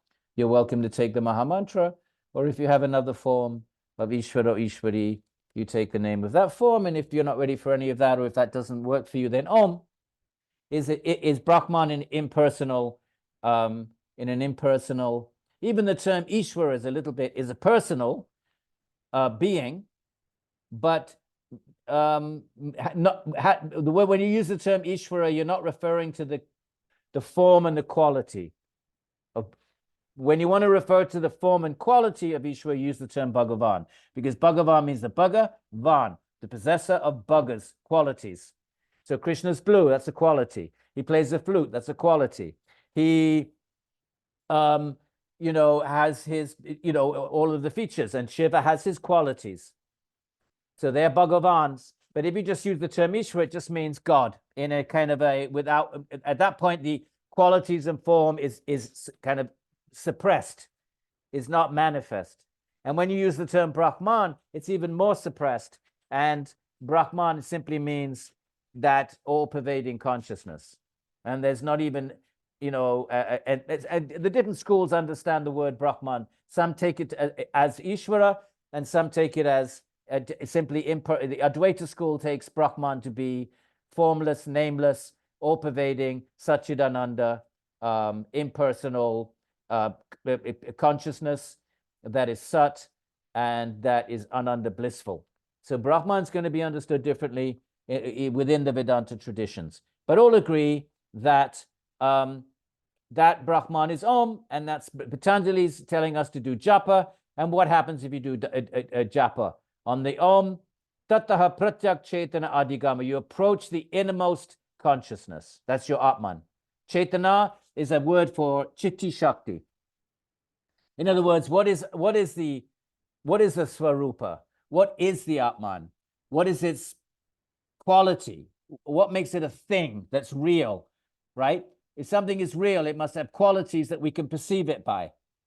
Okay, so if something has a reality, it must be some kind of a substance with some kind of perceivable quality. Otherwise, how do we know it's a real? So if something to be real, it has to be perceivable and nameable. If it's perceivable, it's nameable. So then apply that to the Atman. How is it perceivable? It's perceivable by its quality of consciousness. And that's called Chitti Shakti with one T. Don't get that confused with Chitta, double T. Big, huge. No. Chitta, double T, that's the Prakritic mind. But Chitti Shakti with a single T, that's consciousness. But it's also known as Chaitana. And here, it's called Chaitana. The Chaitana right there in the middle. Chaitana. So if you do japa, what happens? There is the antaraya bhavas, the impurities, disturbances are removed. The disturbances of the mind. And what? And then the mind, when it's not disturbed, can approach adhigama or realize this pure consciousness. And not near bija, but probably, maybe ananda samadhi or asmita samadhi that we've talked about. What are these disturbances? These antarayas, antara, they come in between, like under.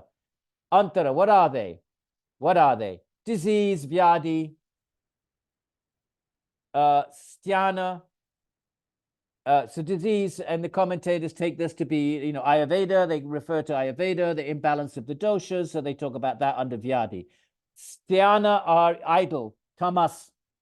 When there's a lot of tamas, you become lazy, idle. It overlaps with another word in the list. Samshaya, doubt. What is doubt?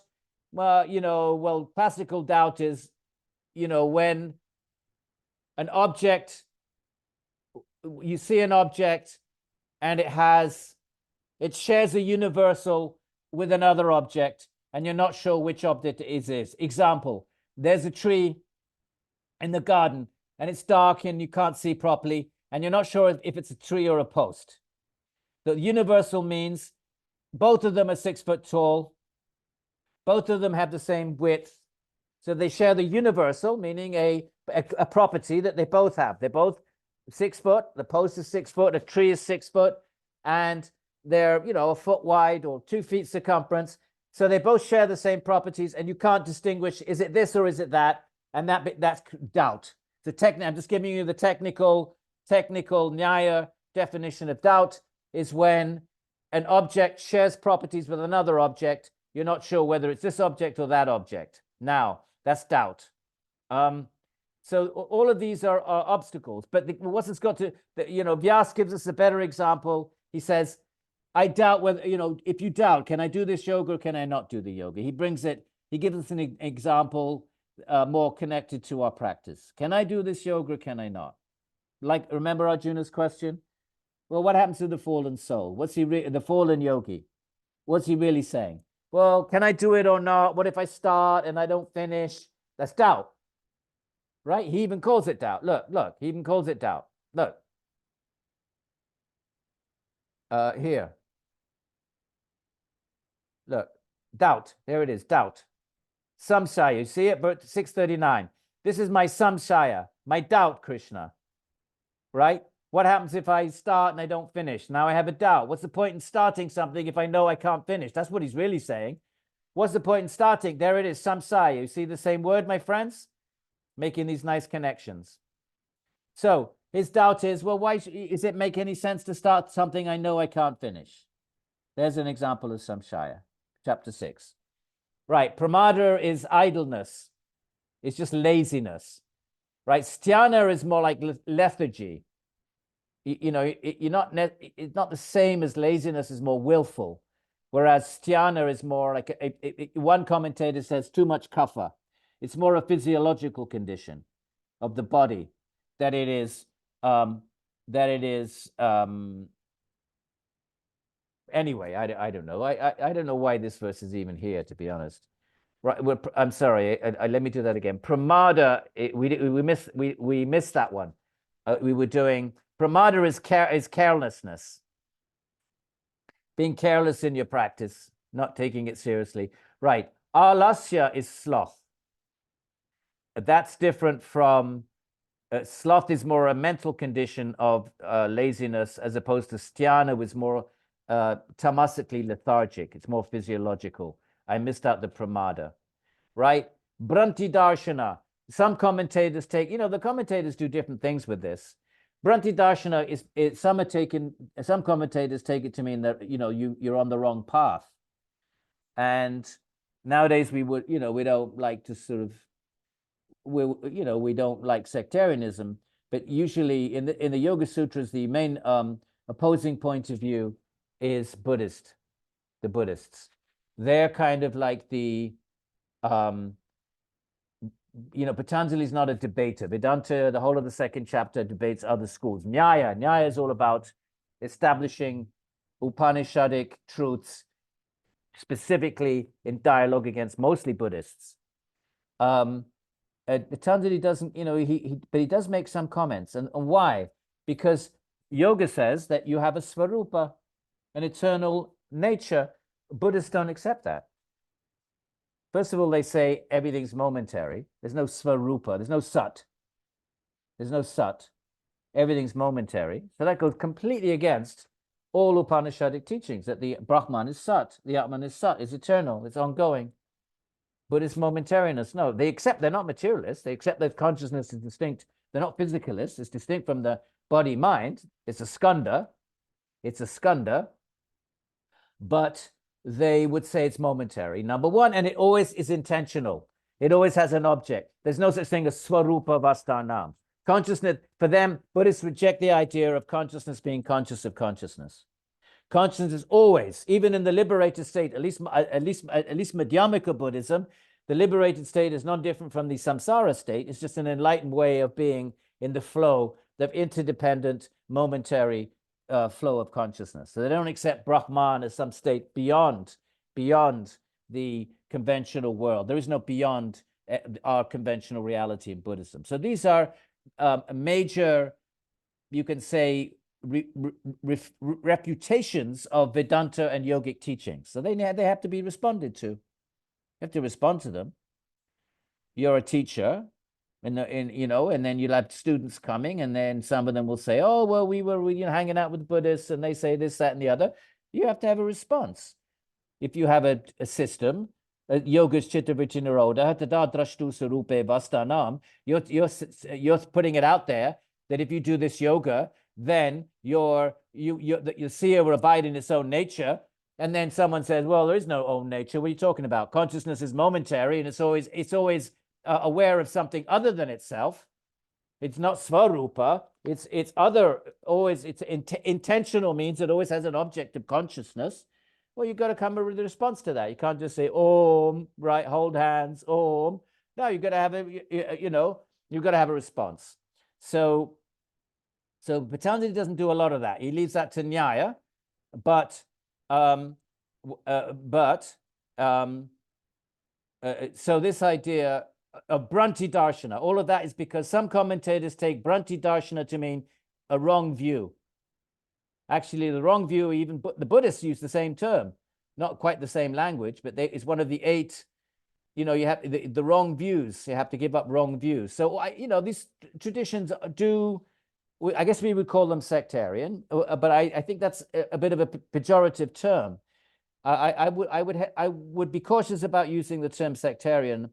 They are presenting a method that leads you to a certain goal, and they have to respond to those challenging. The Patanjali method is never challenged. Buddhists accept it, Jains accept it, everybody accepts the 8-limbed practice itself.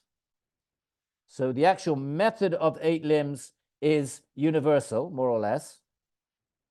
Even the Shaivas and the Tantrikas, everybody has some kind of variant, maybe with slight, maybe 6 limbs instead of 8, so they might tweak it a bit here and there, right? The Buddhists have 4 out of the 5 yamas, but instead of non-possessiveness, they have no intoxication, so they throw in non-intoxication. A lot of Buddhists were warriors, and warriors are famous for drinking. You could look at the Mahabharata and about how much they're all intoxicated. So the Buddha was a warrior.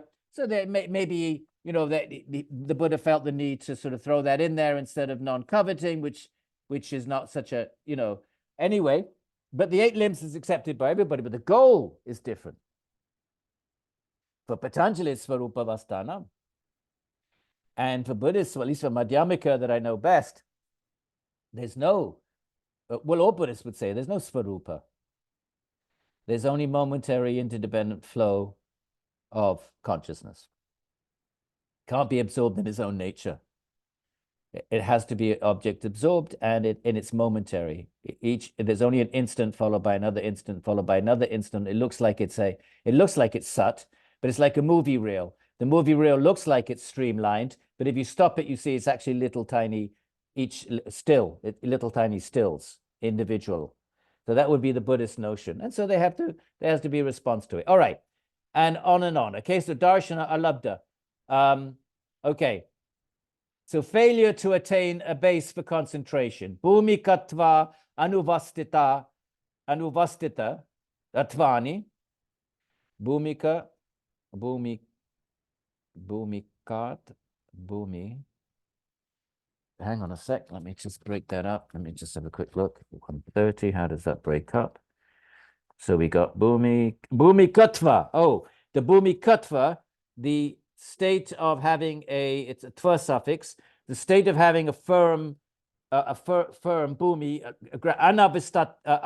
anavastittatvani, not attaining a firm state of concentration. These are all remember, we're talking about disturbances. So failure to attain, and basically failure to be able to dhyana, to fix your mind on your object of meditation. That's your bhumika, the thing, your om. Om is your bhumika, and failure to fix the mind on it. And chitta vikshepa,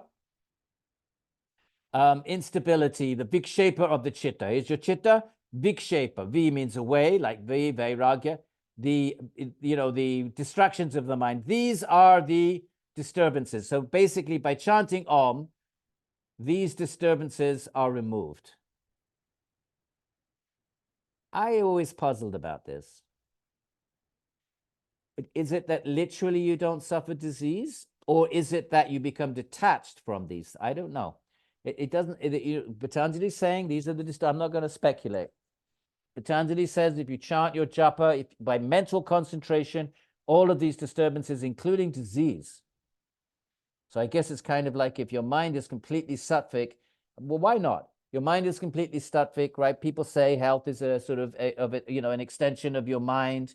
If there's no tension, and I mean, there's plenty of discourses like that in the alternative health industry, that your physical ailments are ultimately mental in origin. So why not? So if your mind is completely fixed and sattvic, why wouldn't that remove disease? Let's go with it. We have no reason to doubt that, as far as just because we haven't attained those states. We have no reason to question that, right? And there's also other accompanying distractions like dukkha, suffering itself. If you're in a state of chittavritti nirodha, you already aparigraha, the fifth limb of yoga, you've withdrawn consciousness from the senses, so you're not aware of the body. Suffering's in the body and in the mind. So if your consciousness is not absorbed in body and not absorbed in the mind, you're not aware of the sukha dukkha, happy sad states of body mind. Even the Gita talks about this. You transcend that. So dukkha, and then what else? Dormanasya, depression. It's interesting. This is depression. This is the Sanskrit for depression. Dor, manas. There's your manas, right? You Sankhya students, there's your manas. So dor is do, it's negative mind. Depression. Don't we all get depressed? If we don't cling tightly to our, how can we not be depressed? Unless we completely just, I don't know, just completely absorb ourselves in ceaseless activity. Anyway, dormanasya, okay? And then there is anga, like ashtanga. Look at the Sanskrit. So dormanasya ends there. The word ends in the middle there. And then you have angam ejayatva, the trembling of limbs. Whatever that means. Your limbs tremble. I don't know. Make up a story. Or when do limbs tremble? I don't know, if you're tired maybe, or whatever that means. And then this svasha prashvasha, incoming and outgoing. What's wrong with that? Well, the commentators say, well, it's when it's involuntary, and they actually say passing gas as the prashvasa. So these are these 5 things accompany the distractions. God, I keep doing this, don't I? Yeah, here we are, right? So vikshepa saha bhuvaha, they are they're vikshepa saha. These 9 in verse 30 are the vikshepas, right? The distractions, 9 of them, and then they're bhuvaha sa. Then these 5 things accompany them. Suffering, right? Threefold suffering. This is standard. Your own body, mind suffering, number 1. Suffering caused by other living entities, number 2. Remember this, we get to chapter 2.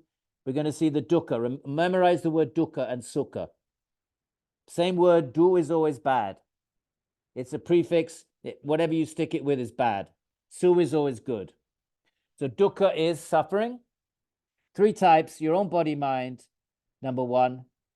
Number two, other living entities. Could be your, invading armies, could be mosquitoes, could be your own loved ones.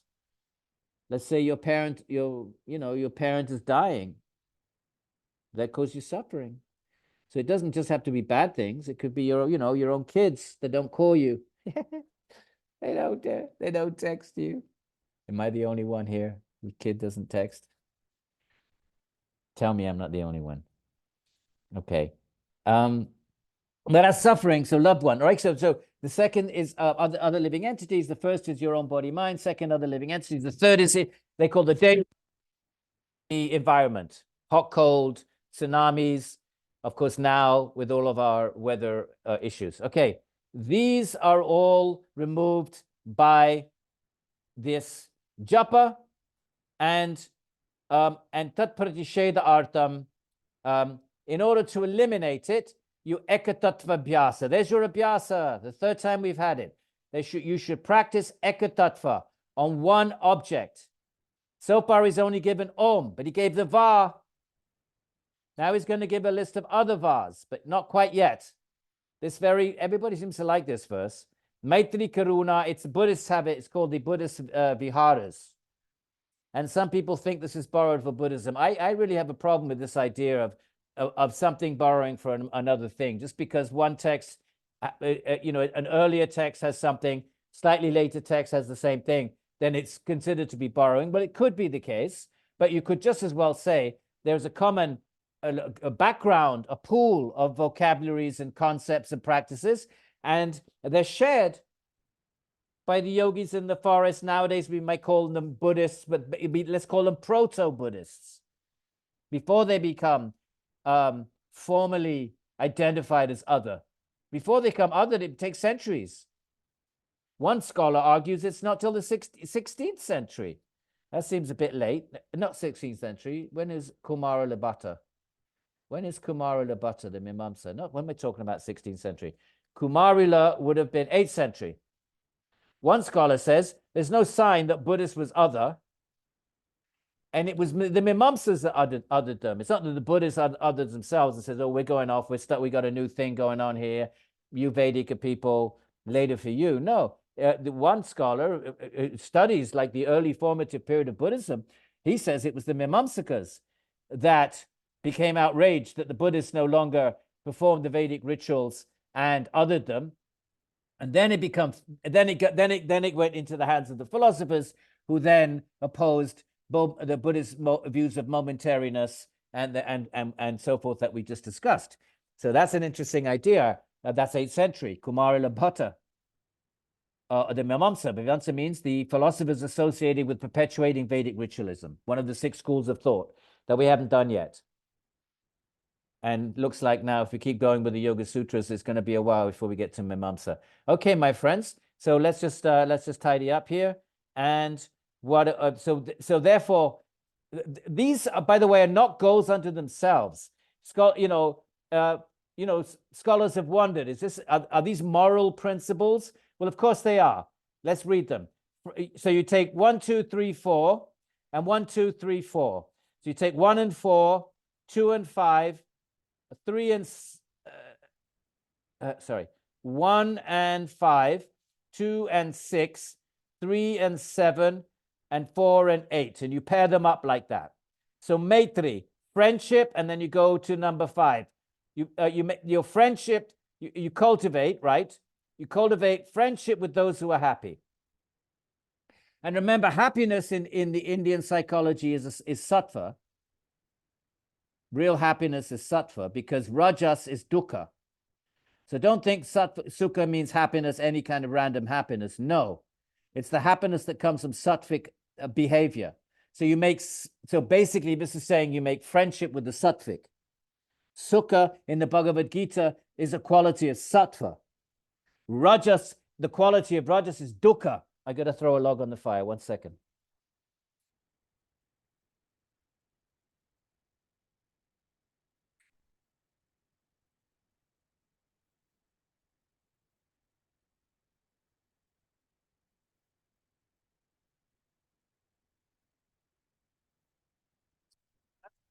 To note, so you make friendship with those who are sattvic.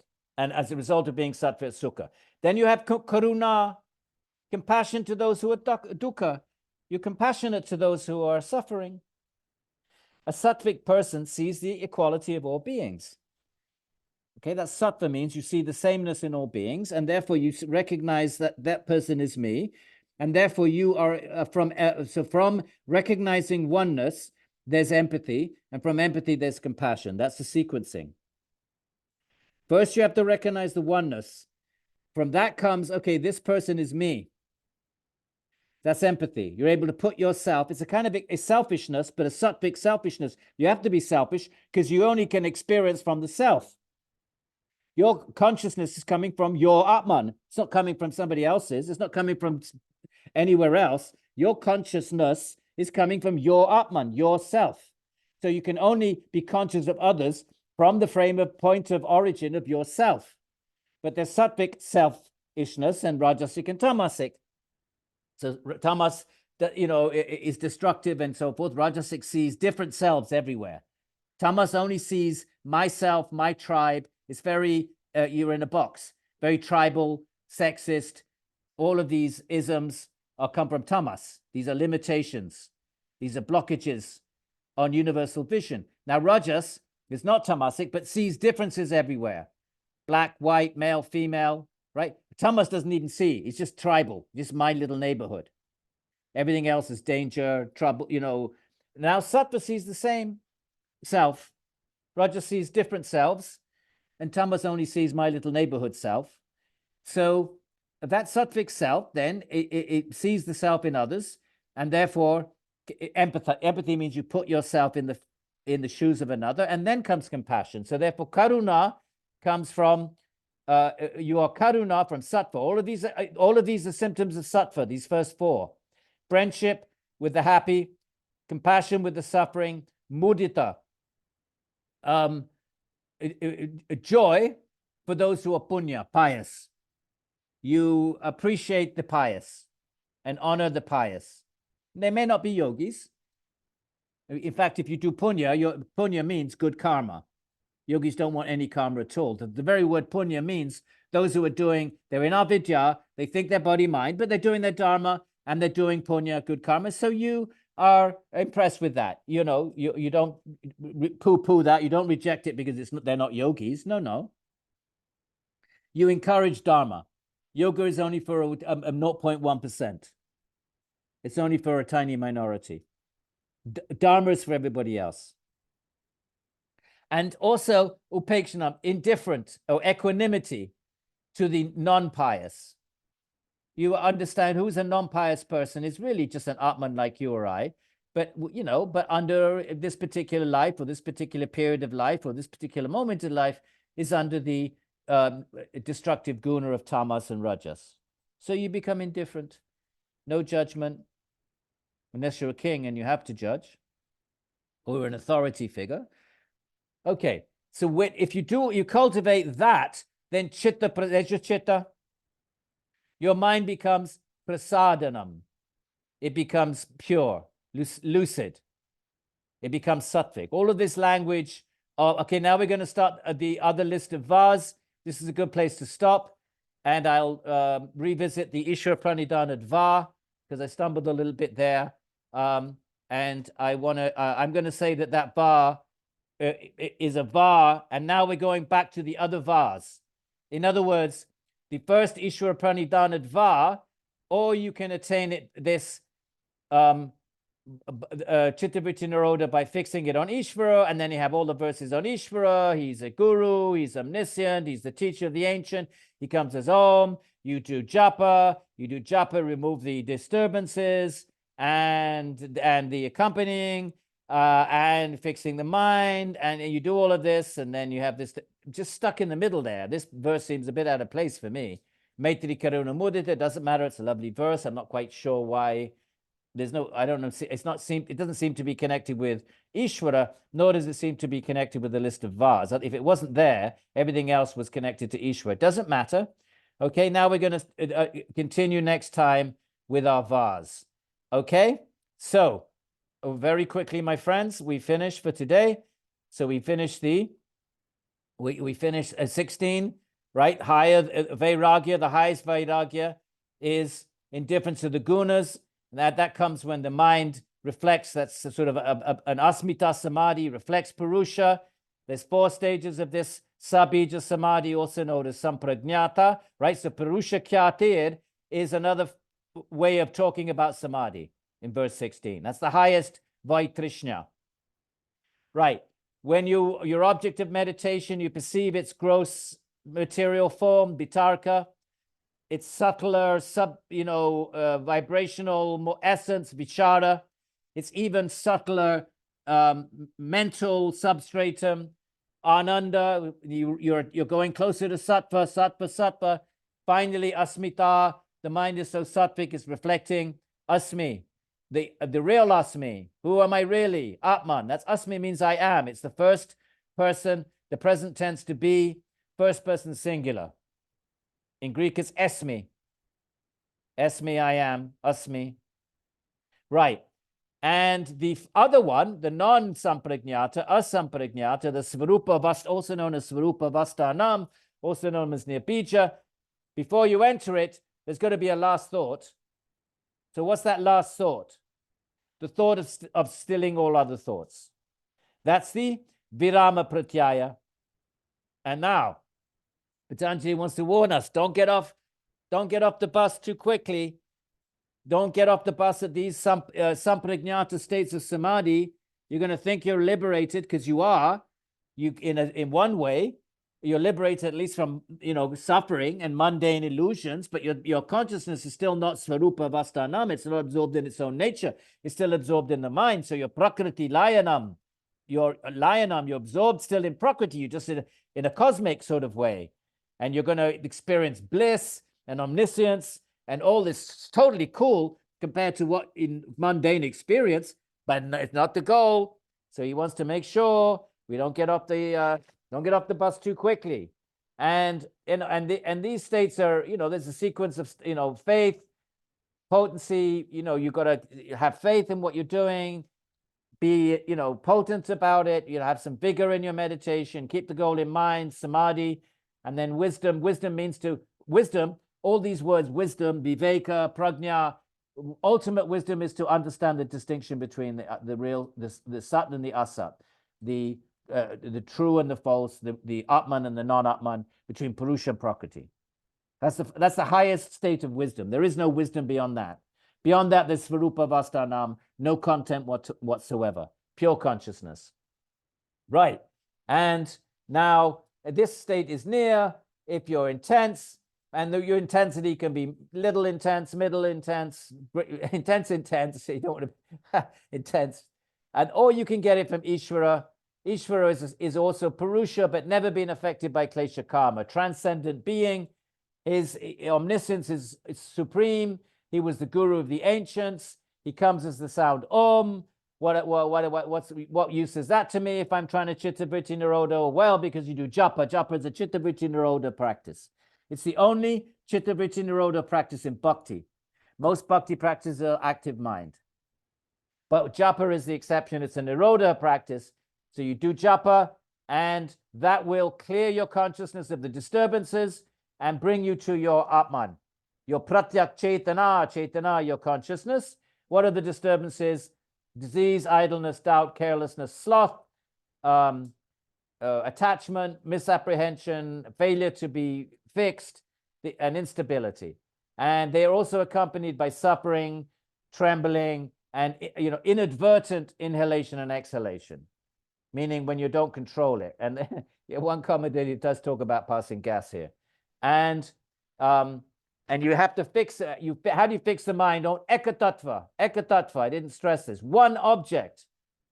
Because if you're fixing it on more than one object, your mind is vrittying from one to the other. So for the mind to be stilled, nirodha, it has to be ekatattva. That's why I don't see how you can attain samadhi through asana. You can if you just focus on one asana and you absorb the mind in one asana. That's going to be your alambana, your support of the mind. I could see that could be a possibility, but you can't change from one to another because that takes a vritti. The vritti says, okay, move from this pose to another. Then that's incompatible with Chitta Vritti Nirodha. So therefore, if you're going to use asana, and we'll talk about that next week, as your alambana, your object upon which to still the mind, it has to be one asana. You can't move. And then you have the Maitri Karuna verse. And now we're ready to move on to other vas. If you don't want to fix the mind on Ishvara, what are your other options? Let's say you don't believe in God, or you think, how can there be a God? There's so much suffering, the theodicy problem, oh, so much suffering. That's why people become atheists. Often atheists are disillusioned theists. It's actually interesting. It's just like they say psychologists are all messed up. You know, they're all like they're psychologists, and they become psychologists. They figure out they're all. An atheist often, obviously not always, is a disillusioned theist and can't understand how can there be a God with all the suffering. Now, karma theory has a better explanation than a one-life model theory. Very hard to explain that if you only accept one life, but it's still a problem that everybody has to figure out how they're going. If you're going to be a theist, you have to deal with the problem, the theodicy problem, the problem of suffering. My friends, that's it for today. And I think we are going to, let's see how we do it. Let's just put no constraints on the Svadhyaya. We're going to do every verse, and we said we were going to do what? 7 sessions? Honor our whatever our Dharma, the Dharma. We're going to honor our Dharma of the 7 sessions. And let's see where we're at. And we'll just do another series. We might have to do 3 series. Okay, MU Library. MU Library, would you like to put your camera on? No? Okay. Valentina, are you the Valentina we've been I've been exchanging emails with? Sorry, I've been distracted. I'm sorry, I couldn't. Okay, I'm here. We'll get back to you. Valentina, okay. Are you Italian? Tu sei italiana? Lo sai che sono italiano, eh? Lo sai, ero nato a Roma, mamma italiana. Parliamo in inglese però. Okay, Valentina, you have to unmute. Non si sente. You have to unmute.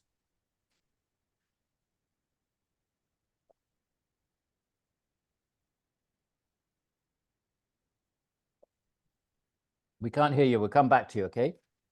Figure out how to unmute, and we'll come back to you. Go ahead. Can you hear me now? Oh, yes. Go ahead, Valentina. Can you hear me now, everybody? Yes. You took your camera off, but that's fine.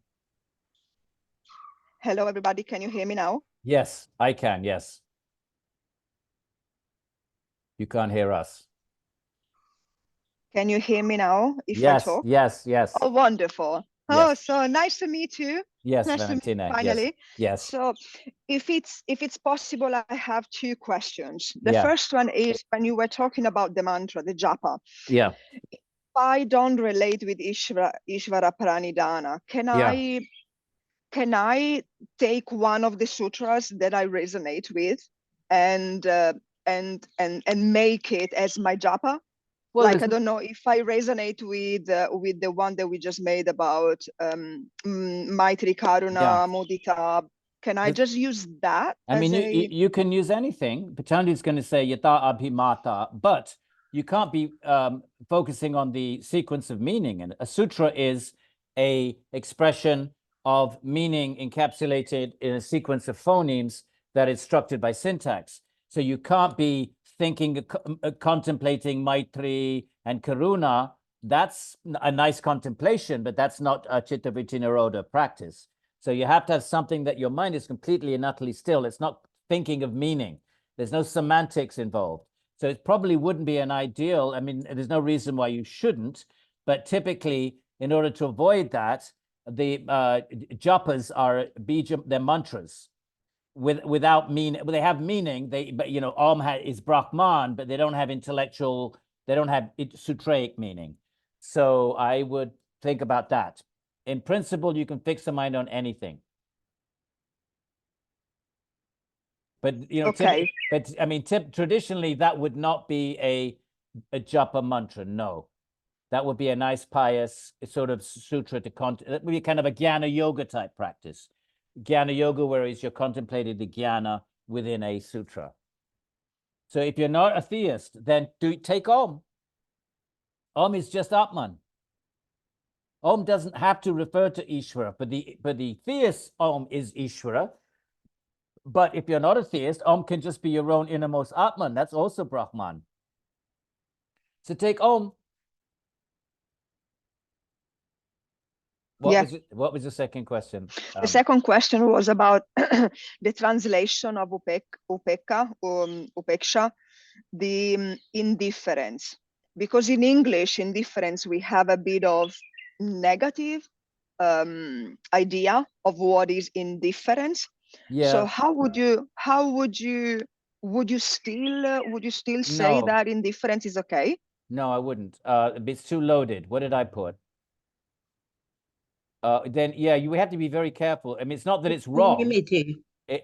Equanimity is the best. You could take equanimity, or you could take equanimity. Equanimity is the best. Yeah. Working. Okay. Equanimity, that's what we got here. Equanimity. Yeah. Okay, good. All right. Yeah, because I was just saying, because you also mentioned about that word before, like 5 minutes ago. And so I was just wondering, because we have this connotation of, well, indifference, sometimes it means, callousness. Thank you. Yeah, that's a good Thank you point. so much. Okay, Valentina. Yeah, take care. Go ahead. You, Edwin? Yes. Okay.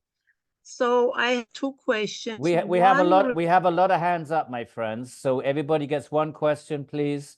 And then we'll, if you don't mind. Yeah, go ahead. Yeah.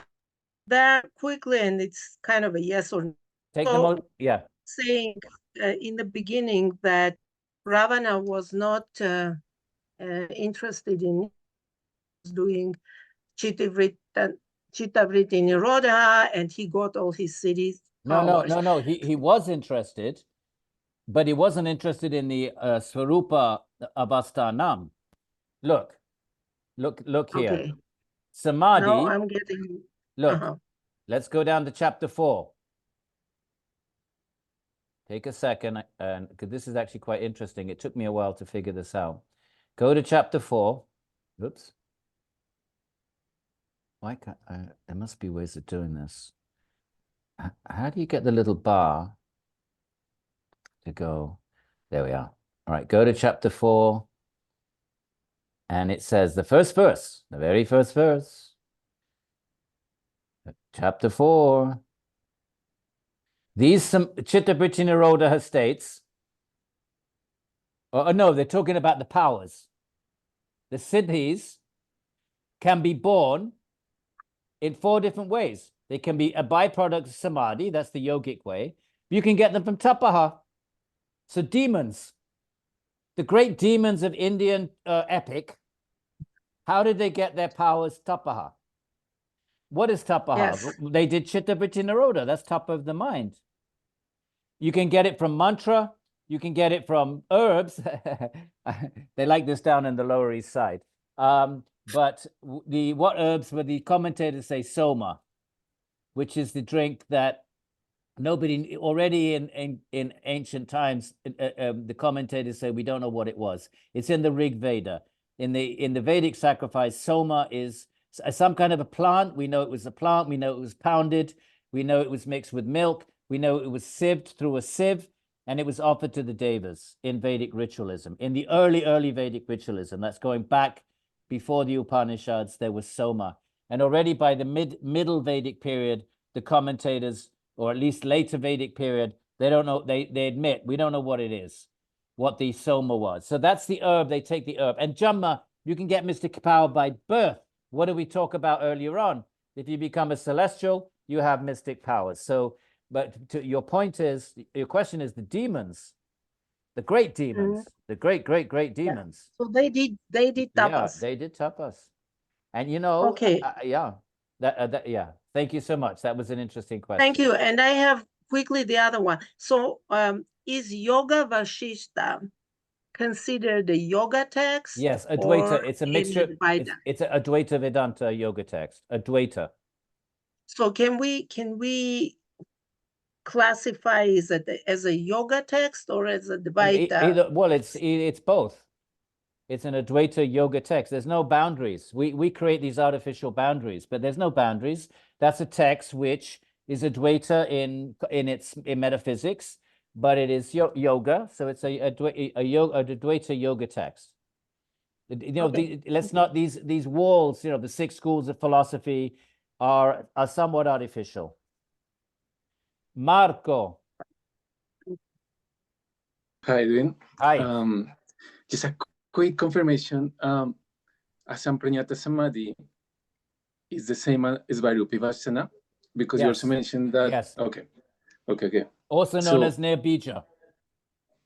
I see. And this is the state that is achievable in Sutra 23, like by the devotion of Ishvara. Yes, if that's what you want. If that's what you want. Yep. But what happens if you're Sarupa Vastanam? No more bhakti. I see. Because you're now Swarupa Vasanam. There's no mind, there's no body, there's no senses. You are now just in a state of consciousness, infinite, eternal, blissful consciousness. There's no bhakti in that. This is why bhaktis, this is why bhaktis reject it. But if you have devotion to Ishvara, you get it like a bonus. Ishvara can give it whatever you want. You know, Ishvara can give you even mundane things. And that's called, it's not real bhakti. The 16th century says there's 3 kinds of bhakti. There's karma mishrita, when you pranidhana to Ishvara because you want mundane things. That's karma mishrita. It's mixed with karma. It's mixed with desire. So you go to church and you say, gimme, right? You go to a shopping list and you go to a place of worship and gimme. That's gimme bhakti. It's called karma ishrita. Then there's the second level. It's higher than that. It's jnana mishrita. It's bhakti mixed with jnana, where what you want is your own swarupa. You don't really want Ishvara. You just want Ishvara to give you samadhi. That the bhaktas don't consider that. The third one is should bhakti. So there's karma mishrita bhakti mixed with desire for mundane things. Karma mishrita bhakti, lowest. Jnana mishrita bhakti, which is high because it's bhakti mixed with a desire for the Atman. That's very noble. That's very lofty. But it's not real. But you don't care about Bhagavan. You want Bhagavan to give you samadhi. You know, Bhagavan's just it's mercenary. It's kind of like it's a business. Okay, you do pranidhana and then you want something. But should bhakti, you only want bhakti. You don't even want moksha. This is the big theme of the Bhagavata Purana. You reject moksha because if you're in a state of Swarupa Vastanam, you're deprived of the instruments of bhakti. You cannot engage in bhakti without a mind and senses. And mind and senses, not material. When after liberation, you get a Brahman body and a Brahman mind and engage in eternal relationship with Bhagavan. That's a story for another day, but I just putting that samskara out there. Okay, Marco, we'll continue that conversation. Another time. Okay. All right. Okay. Prashant, no, bring it up another time, but just we got a bunch of hands up there. And Snehi's waiting. Who is, okay, Prashant, Sydney, Australia. Yes, thank you, Edwin, for these lectures. Yeah. The question I have is around the 127, where Om is equated with Ishvara. Yeah. Now, are Ishvara, the Brahman, and Om, if they are all equated, why are there different names for it? And I think even in the Ishopanishad there is Isha. So there seem to be different names for the ultimate reality. And if we are all referring to Om as the source of all of that, why are there different names? Is it because it came in different time periods and became popular? What's your take on that? Well, thank you. I think we need to question the very modern 19th century, I would call it Neo-Advaita, and I don't mean that disparagingly, but the Advaita of the 19th century is very different from the Advaita of Shankara, classical Advaita. And this idea that all paths lead to the same goal, that goal is homogeneous, that it's one size fits all, yatomat tatopat. I think we need to question that. Certainly the Bhagavata and other texts question that. That Brahman just means it just, what is Brahman? It is Janmadyasya yataha, that from which the creation emerges, right? Shastrayonit vach, it's known from the scripture, and it's ikshater, it's intelligent. So that's the beginning of the Vedanta Sutra. All we know about that Brahman is that it is conscious. Okay, no more information than that. Now, that Brahman is understood and experienced differently. So some experience that Brahman in their own Atman. That's Swarupa Vastanam. Some experience that Brahman, Advaita Vedanta, perceives and experiences. I've no reason to doubt. All infinite Ananta Satyam Jnanam, infinite a consciousness that pervades everything. As a matter of fact, everything else is illusory. And some perceive that Brahman as a personal being. And then the debate between the Advaita Vedanta also, and that personal being then is called, when you want to refer to Brahman, you want to be clear that you're not talking about impersonal Brahman that pervades the whole universe. Everybody accepts that an aspect of Brahman pervades the whole universe and the creation emanates from, everybody accepts that, and all Vedantins accept that, and all Vedantins accept that Brahman also has a personal expression, and that's Ishvara. Now, the debate between Advaita and the other schools is which one is higher, which is the source of which is the cause. Is Ishvara secondary to the impersonal Brahman, or is impersonal Brahman just a Shakti that's secondary to the personal Ishvara? So there's a difference between Vedanta traditions in that regard. Now, so therefore, when you use the term Brahman, you're not being specific about it. It's like saying the absolute truth in English. Well, that absolute truth could be God for Christians. It could be, I don't know, Big Bang for a materialist. The absolute truth doesn't really, it just points to an ultimate cause that in the case of Vedanta is intelligent, an intelligent ultimate cause, but not much more than that. If you want to be more specific and perceive that ultimate cause as a personal being, like Patanjali says, he's distinct, he's the guru and all of that, then you can use the term Ishvara. Now, if that's also not sufficient, if you want to approach that Ishvara, you don't just want to input this concept of a person. Bhakti is about falling in love. You can't love an abstract principle like Brahman, and you can't even love a sort of the notion of a person. How do you fall in love with just, a Purusha Vishesha, special kind of person, a creator? He's the creator, Vedanta says. He's omniscient, Patanjali says. You're not going to fall in love with that, right? You might be interested, you might be, namaha, namaha, namaha. But so therefore, then when that Ishvara manifests, that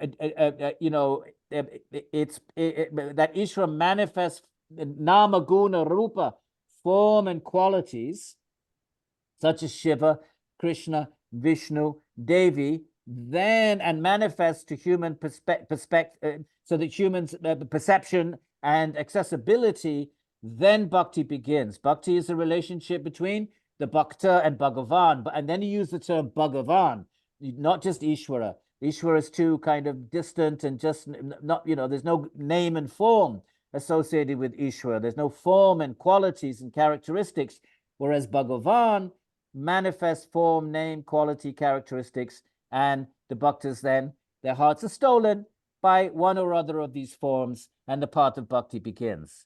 So in one sense, they're all the same. In another sense, these different names are stressing different aspects of that ultimate causal truth, which all agrees, at least that everybody agrees, it's chit, it's conscious intelligence. And obviously there's a lot more to be said about that, but we'll have to stop it. We'll have to sort of continue with maybe follow-up thoughts next time, Prashant, okay? Yeah, thank you. Thank you. Okay. Nehi.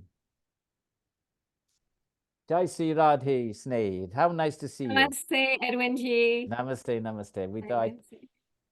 So I thought maybe we'd never see you again. We had that little. No, okay. No. I've been having classes. I was for the first couple of classes, but I was just listening.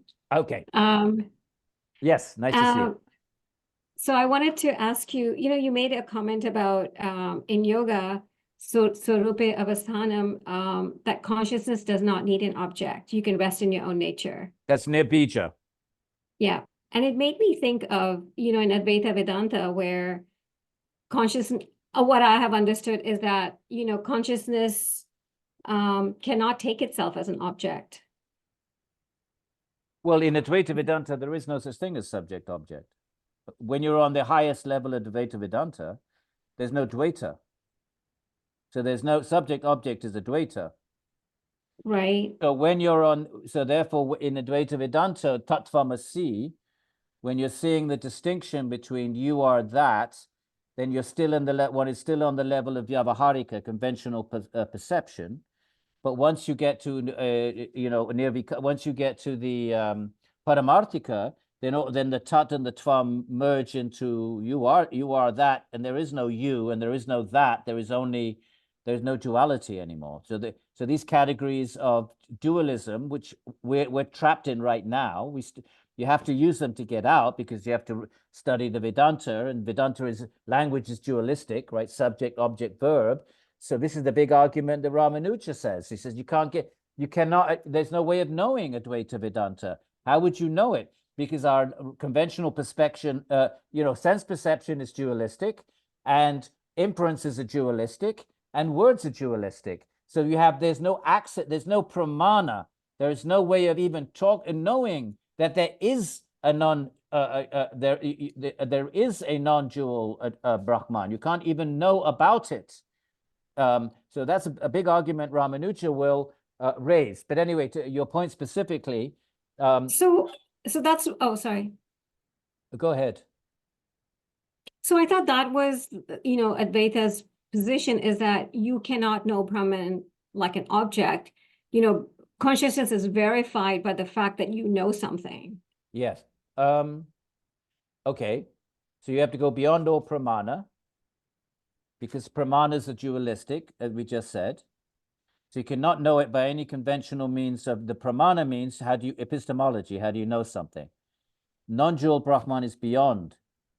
Mm-hmm. Right? So that's why Ramanuja says, wait, how do we even know it exists? How do we know it exists? There's no method to even know it's true or real. He's challenging the very notion, Ramanuja, of a non-dual Brahman, because how can we even hear about it? The very, Shankara's teaching, right? Shankara's Jnana Yoga is absorbing the mind in the Vedanta and the Mahavakyas and the great teachings, but that's all dualism.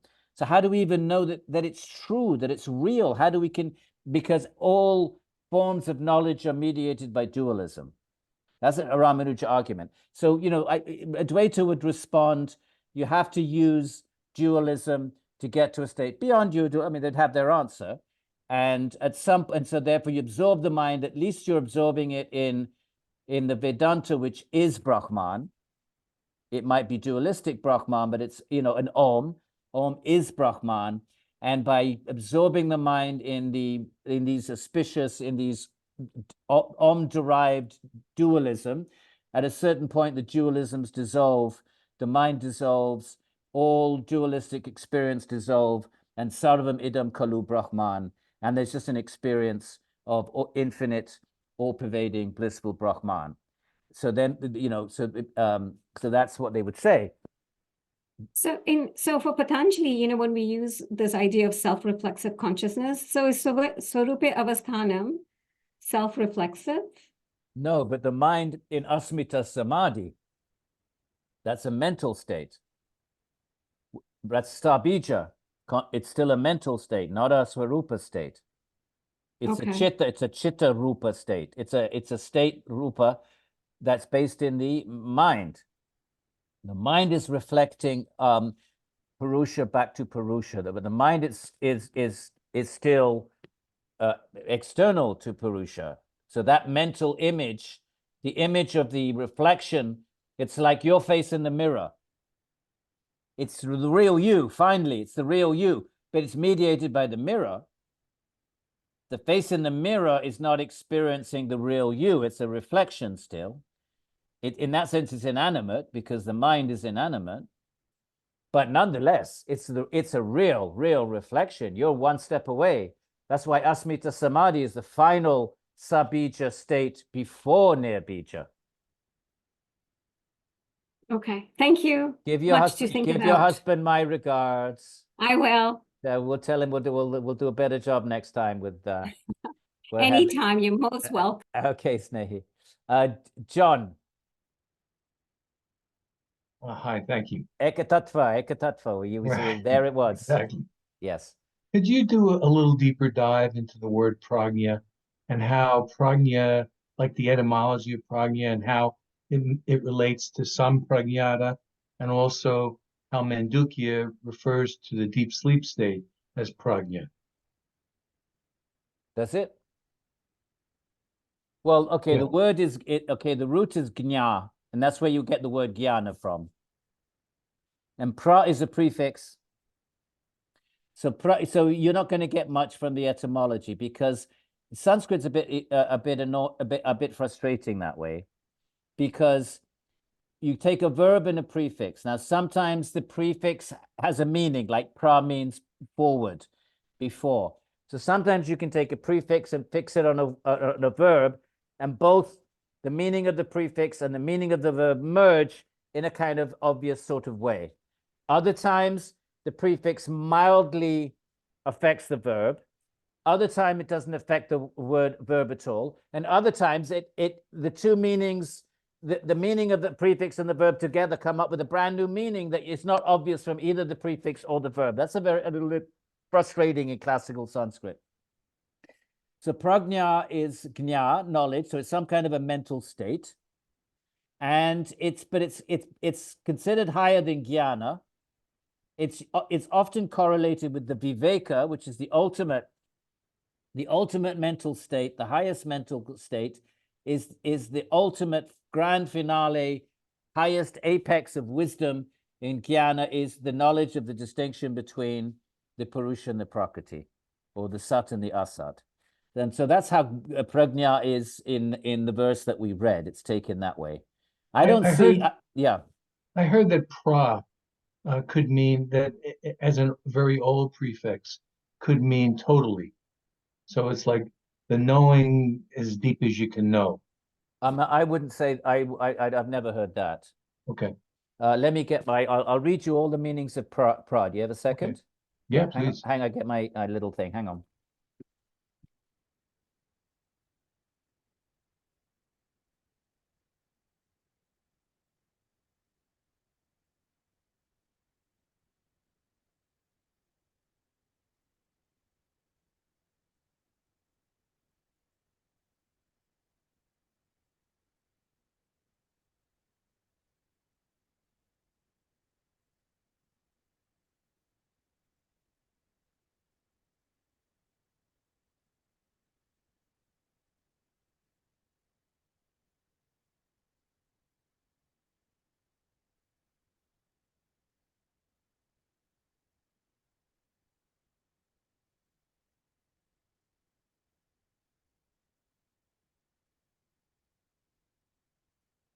Okay, if this is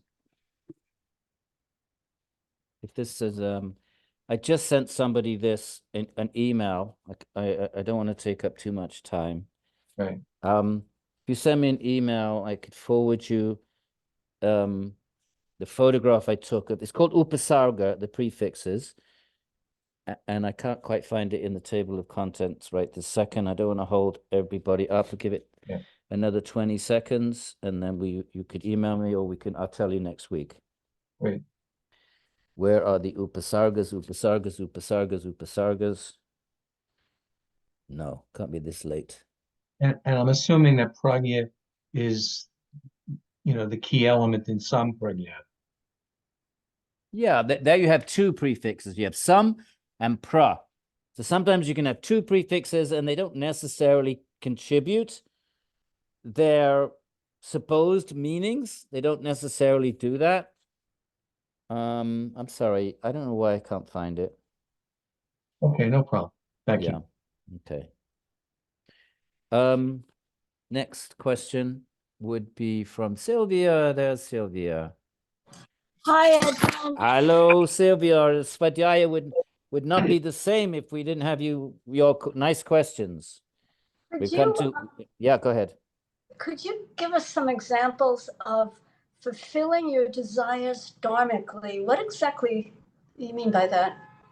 Well, if you are not a yogi, then a yogi is somebody who understands that he or she is an Atman and seeks the Atman. Right. Now, let's say you don't understand that. That's avidya.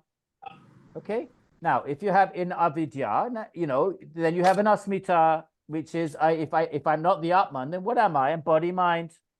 Yeah. If you think follow the kleshas build on each other. So if you think your body, mind, then naturally, where are you going to seek your happiness? Right? The yogis understand I'm not a body, mind, so they seek their happiness in the Atman, right? So Satchidananda, they seek the Ananda of the Atman. Now, if you're in Avijja, you seek your Ananda in the body, mind, and that's Raga, because Raga is that which feels good to my body, mind, and therefore you. Now, there's dharmic and adharmic ways of seeking Raga. And the dharmic ways is that you do it in a dharmic way, moral way. Okay, every society has their moral system. The pursuit of pleasure, let's say in the United States, you have a right to the pursuit of pleasure, but you have to obey the laws. You can't kill people. You have to stop at red lights, and there's a dharma about how you go about. And there's a health dharma. Don't overeat. And then there's various dharmas. So if you pursue your happiness in accordance, give some charity to the poor, and and try not to be selfish. Then you make good karma. Then you're pursuing raga under the auspices, under the jurisdiction, under the constraints of certain limitations, which we call dharma. So they're not condemning desires. They're just they're not really condemning them. You still have them, but you have to. You have to pursue them in a dharmic way. They're not condemning them, but they're condemning them for the yogis. If you want to be a yogi, then they become klishta. All right. Yeah. If you want to be a yogi, then you have this klishta klishta business, and the klishta ones is the ragas.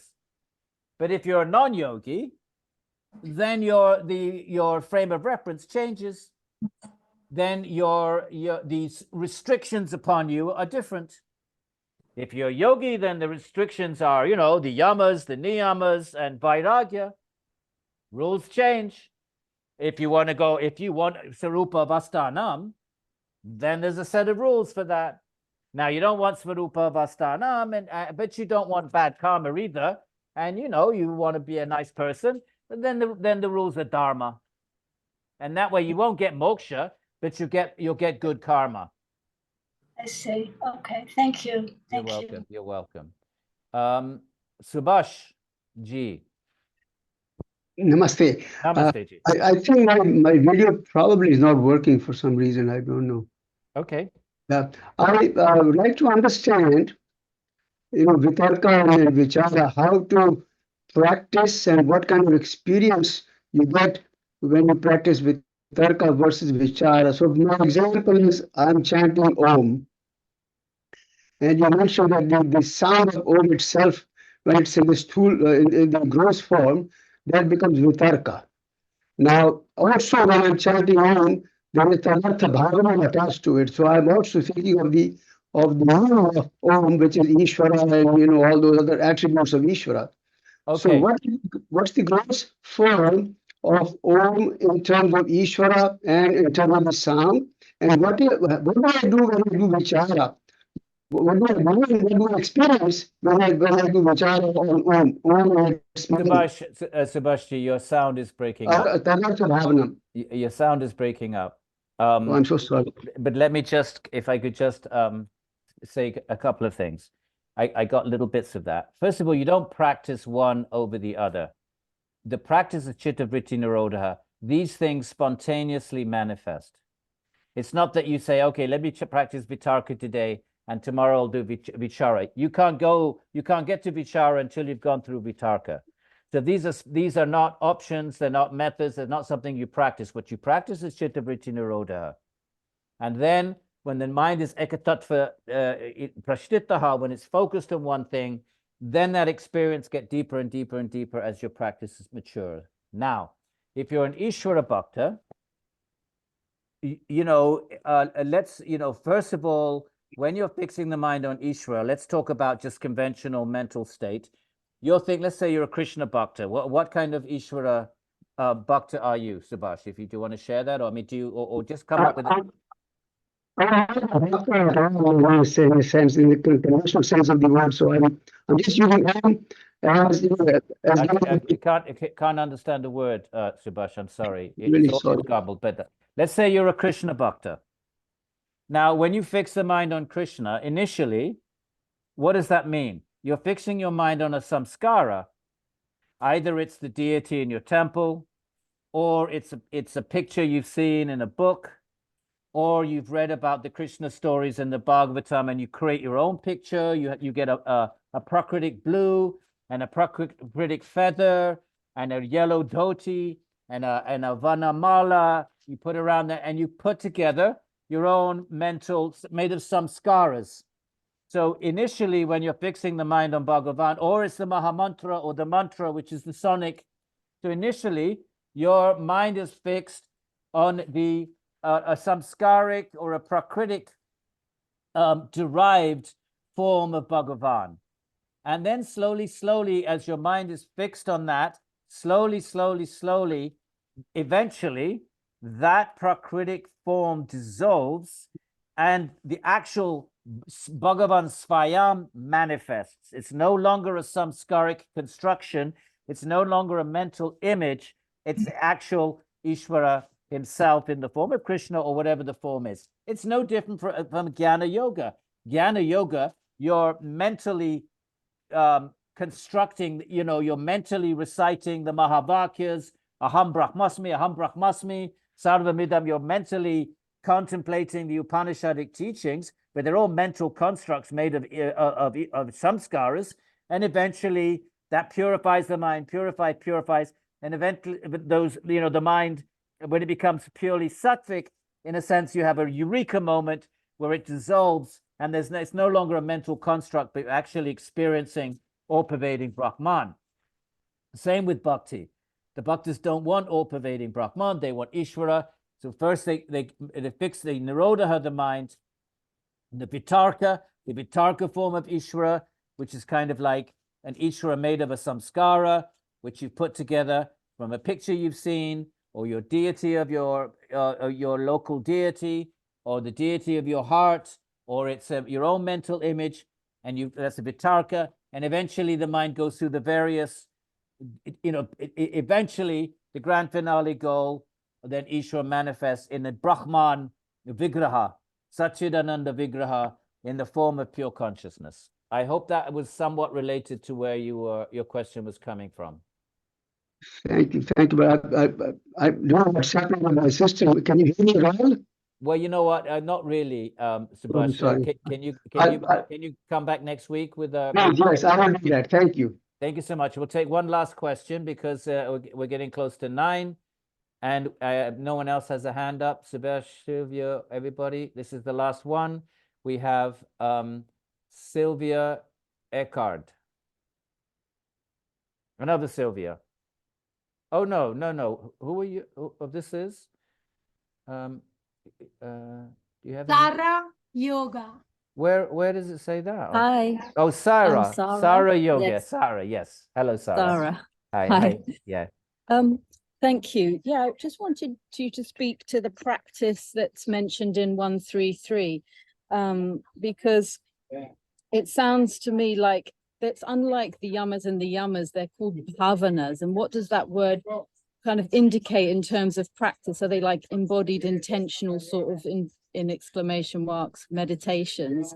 Because obviously we're so informed about the metta bhavana practice of the Buddhists, and it's very easy to sort of listen to all those teachings and and bring them into my own sort of yogic practice. But then I'm concerned that there's a imposition of a different system onto the yogic system. So I just would love you to explore that, and whether, you know, you could do the may I be well, may I be happy, may I live in peace kind of metta bhavana practice, and it still be just the teachings of that were around at that time, or the practices that were around at that time, and the Buddhists have just elaborated more on it. Yeah, this on 233, we haven't got there yet. Can we get there? I was thinking it was the 133, well, look, the it's Maitri Karuna Mudita Upeksha. Well, it just so happens that 233 has a bhavanam. Do you see it? There's a bhavana. Bhavana is a state of mind. Bhava is one of those Sanskrit words. You look it up in the dictionary, and it has columns and columns of possible meanings. Bhava, it comes from bhu, to be. The bhava is a state of being. It can be a state of mind. It can be creation that comes to be. There's a massive, great, big, long list of possibilities. I'm sorry about the background noise, right? So in 133, which is interesting, that coincidentally, it's just a state of mind. So bhavanaha, maitri karuna mudita upeksha sukha dukkha punya vishayanam. The state of mind,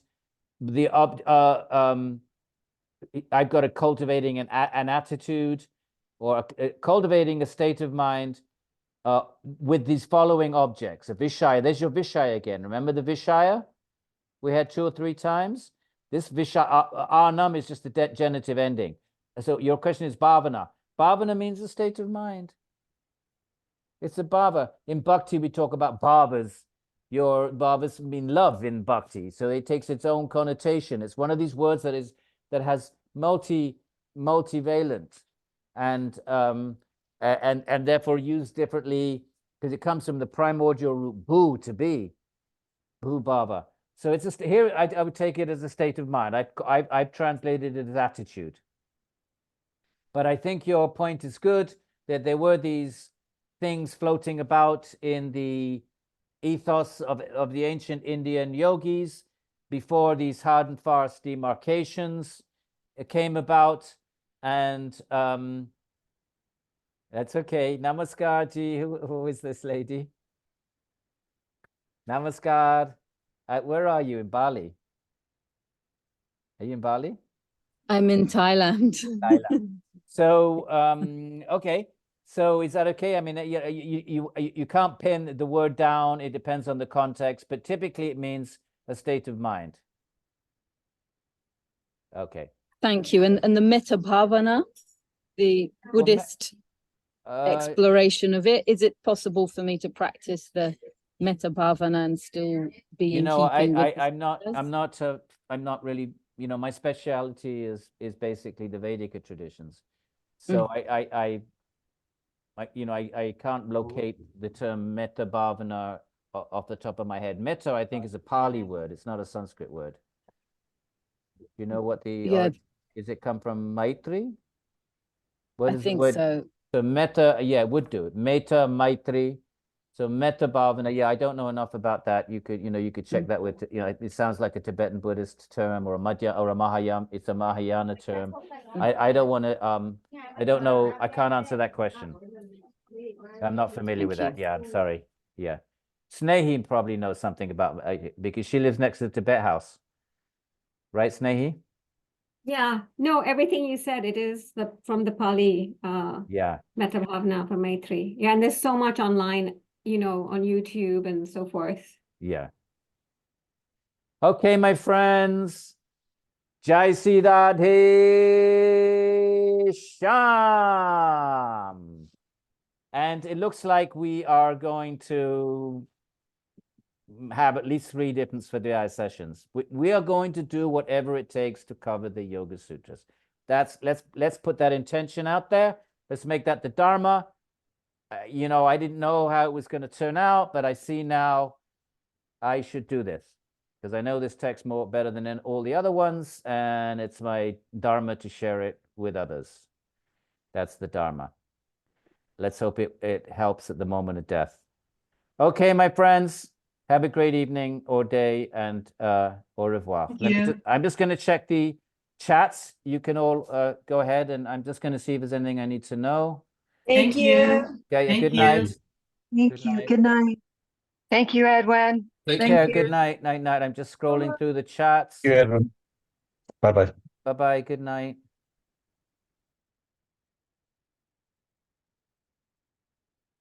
You can stop recording. Oh, yes. Oh, dear. Let's stop recording.